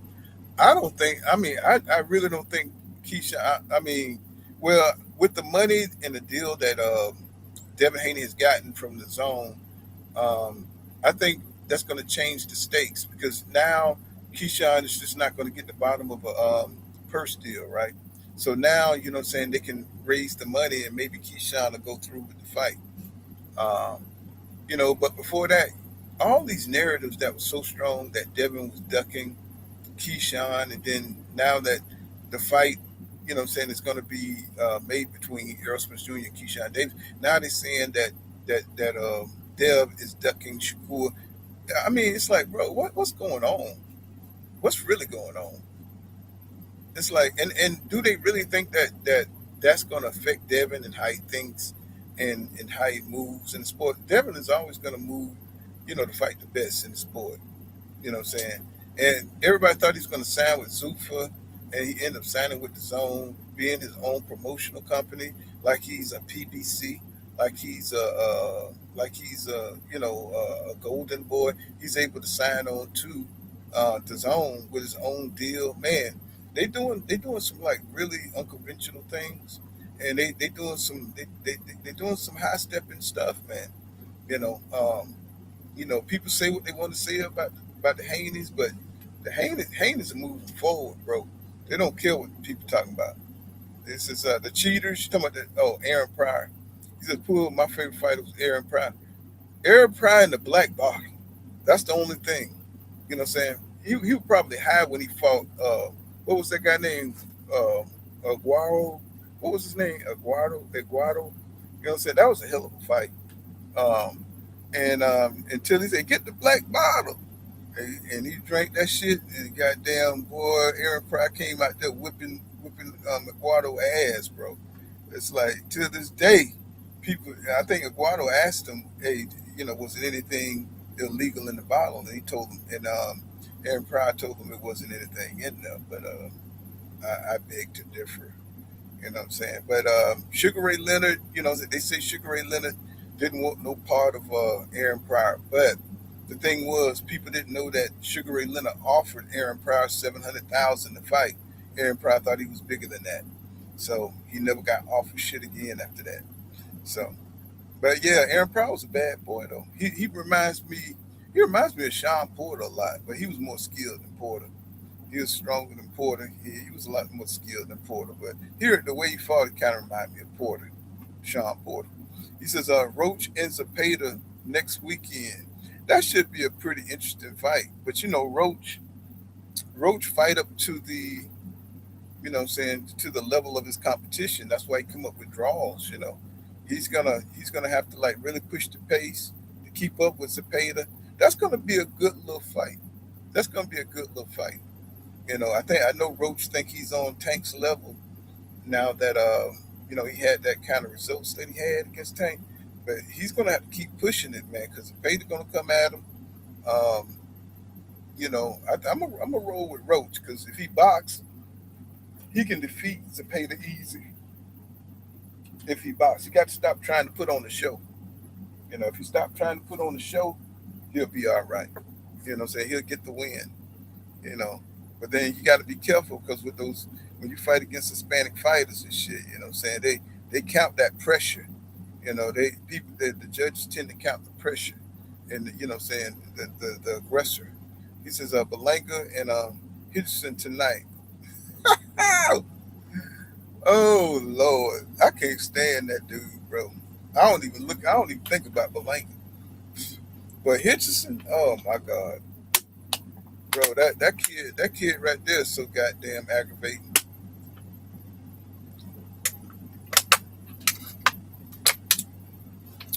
It's he sound like he was raised in the suburbs, but he's a little shady ass little fucker. Yeah, did you see where he was talking about Tank them business and why Tank don't like him? And um I mean, what can I find? I can't. Let me see. He gossip like a chick, man. He gossips like a girl telling your homeboy business, and he's always clouting. He always name dropping. He always name dropping. He always acting like somebody's trying to duck him. Bro, you duck Della Santos. It's like, man, you can't talk about nobody. I mean, what is his claim to fame is I think he beat Paro. Liam Paro.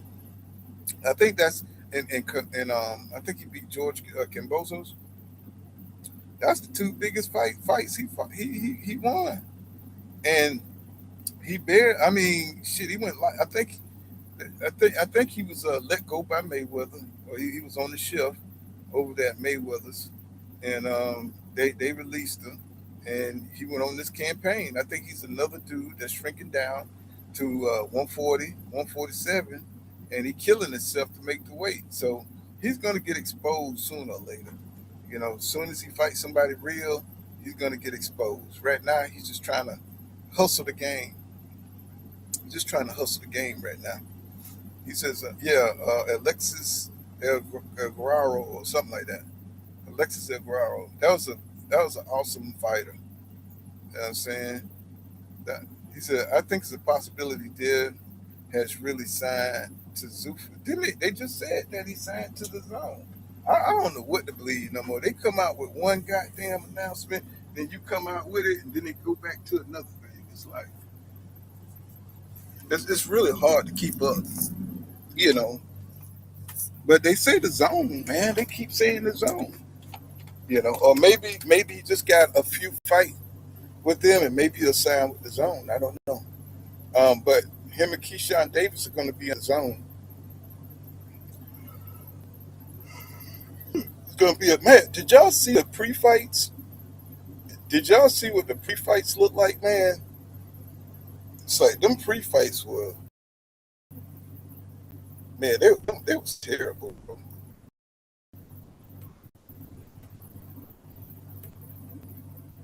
Let me see.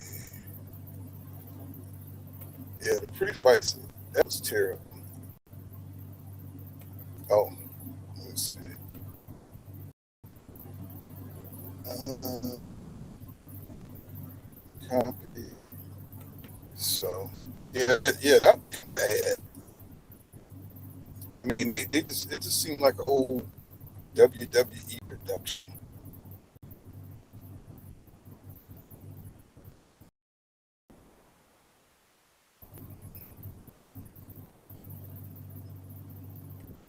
Yeah. So it was sad to go out like that, man. Weirdo, great champion. Loved his mindset. Loved EJ mindset. Like I said, one of my favorite fighters. I thought Tim Tszyu, man. I mean, he didn't do nothing special. He just knew he had him a fighter that was on his last legs.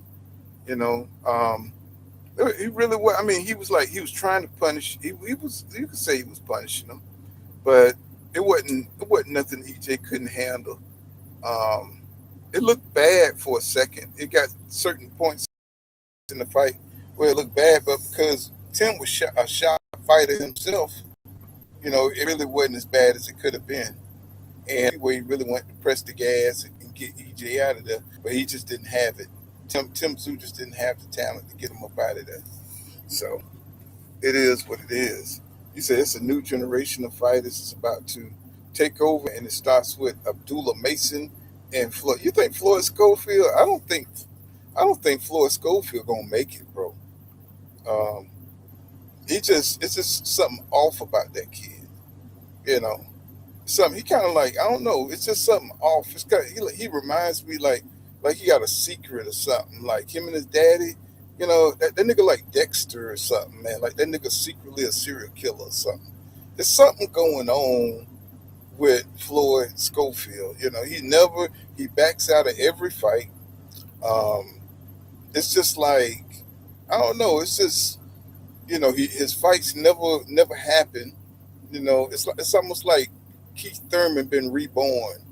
You know what I'm saying? It's like I don't know what's going on with uh, Schofield. You know, I don't think he can hang in there with zone that he's in right now. I think he would knock out Schofield. But I would like to see him. Now, see, I want to see Schofield fight somebody like Raymond Montalive or that other guy. Wasn't it Herrera? I want to see him fight Herrera, but he's not. See, he's looking for big money fights, and he haven't even done shit in the sport yet. You know, Schofield haven't done a goddamn thing in the sport to be trying to fight all the top guys, right? So I want to see Schofield fight somebody. Go for one of the belts. Go for Ray Montalib. Fight somebody. Fight Oshaki Foster. Fight somebody. I think Oshaki coming up at 135. So you know, nobody ever talks about Navarrete. He's so damn protected in his own bubble. It's ridiculous. You know, nobody ever talks about Navarrete. You know, because anytime anybody dangerous that's black come near him and shit, the fight always disappears, right? Or he always moves up to another weight class. Or he moves down the weight class. You know what I'm saying? It's like nobody ever really talks about that. That guy like that. He says I think Tim kind of held back on Errol a bit and didn't want to press the gas on Errol and let Errol go out class instead of embarrassing Errol. Man, you really come on, dog.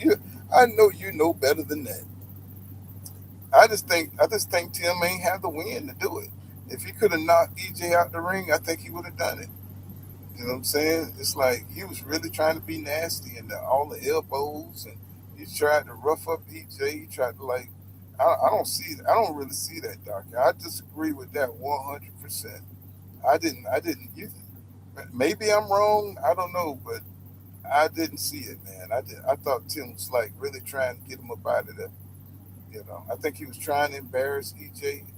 I just think he just lost. I just think he just didn't have the push at the end to do it.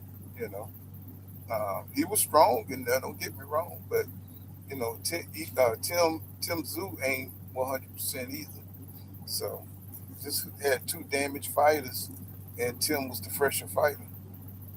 You know, he says I think Medulla Mason is gonna be the boogeyman in 3 years.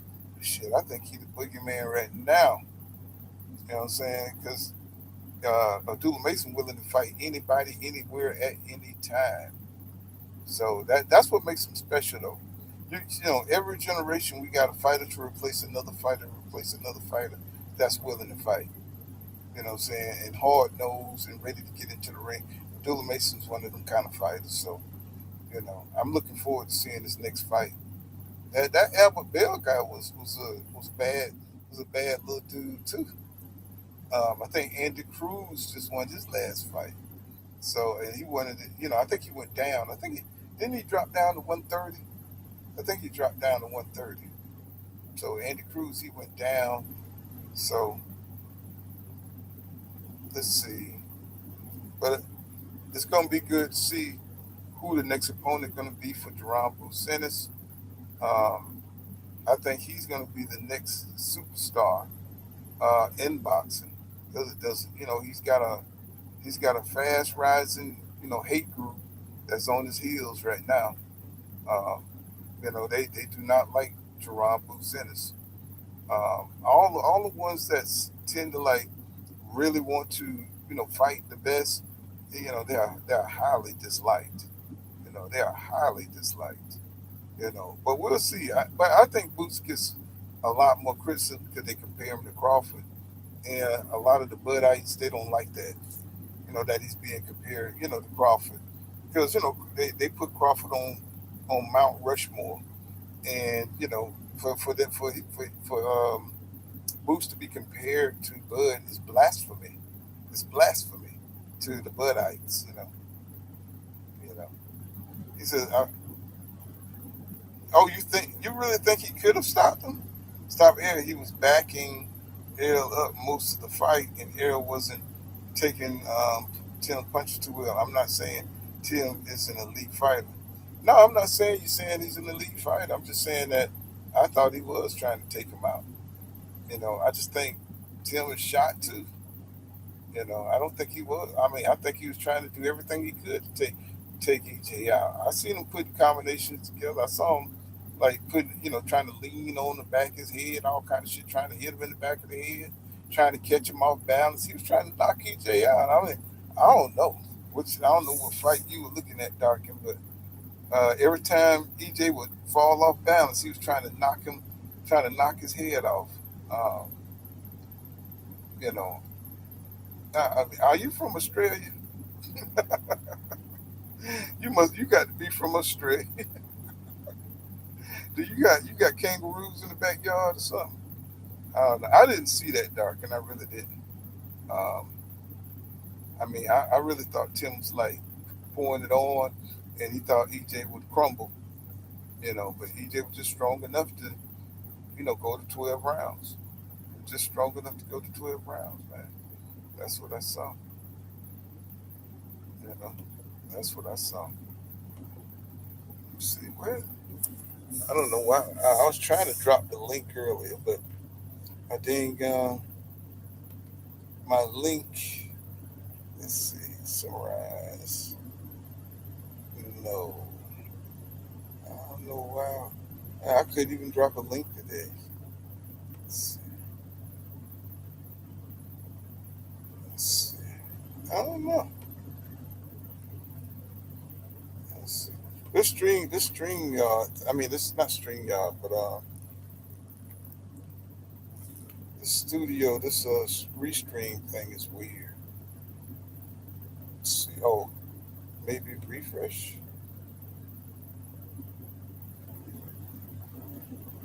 You may not be saved.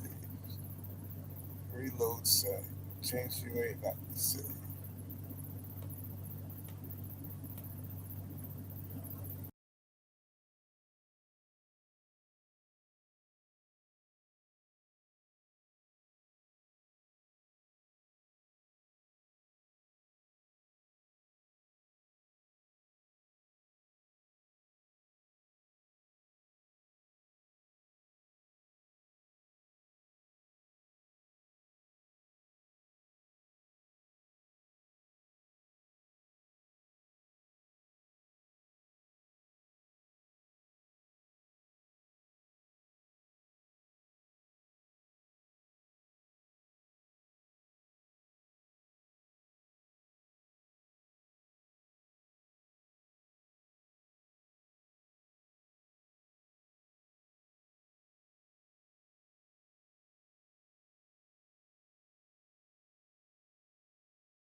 My bad, y'all. I done messed up the damn screen.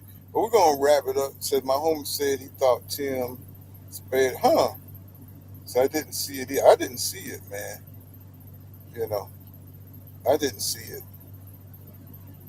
Saying I was trying to goddamn do it. Man, I got to figure out how to do this damn restream.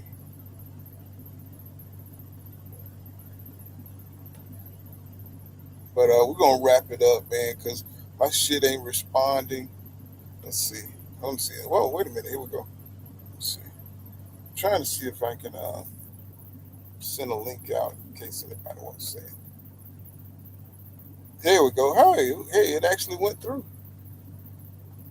Wow. Man, I went through all that just to get one damn link out.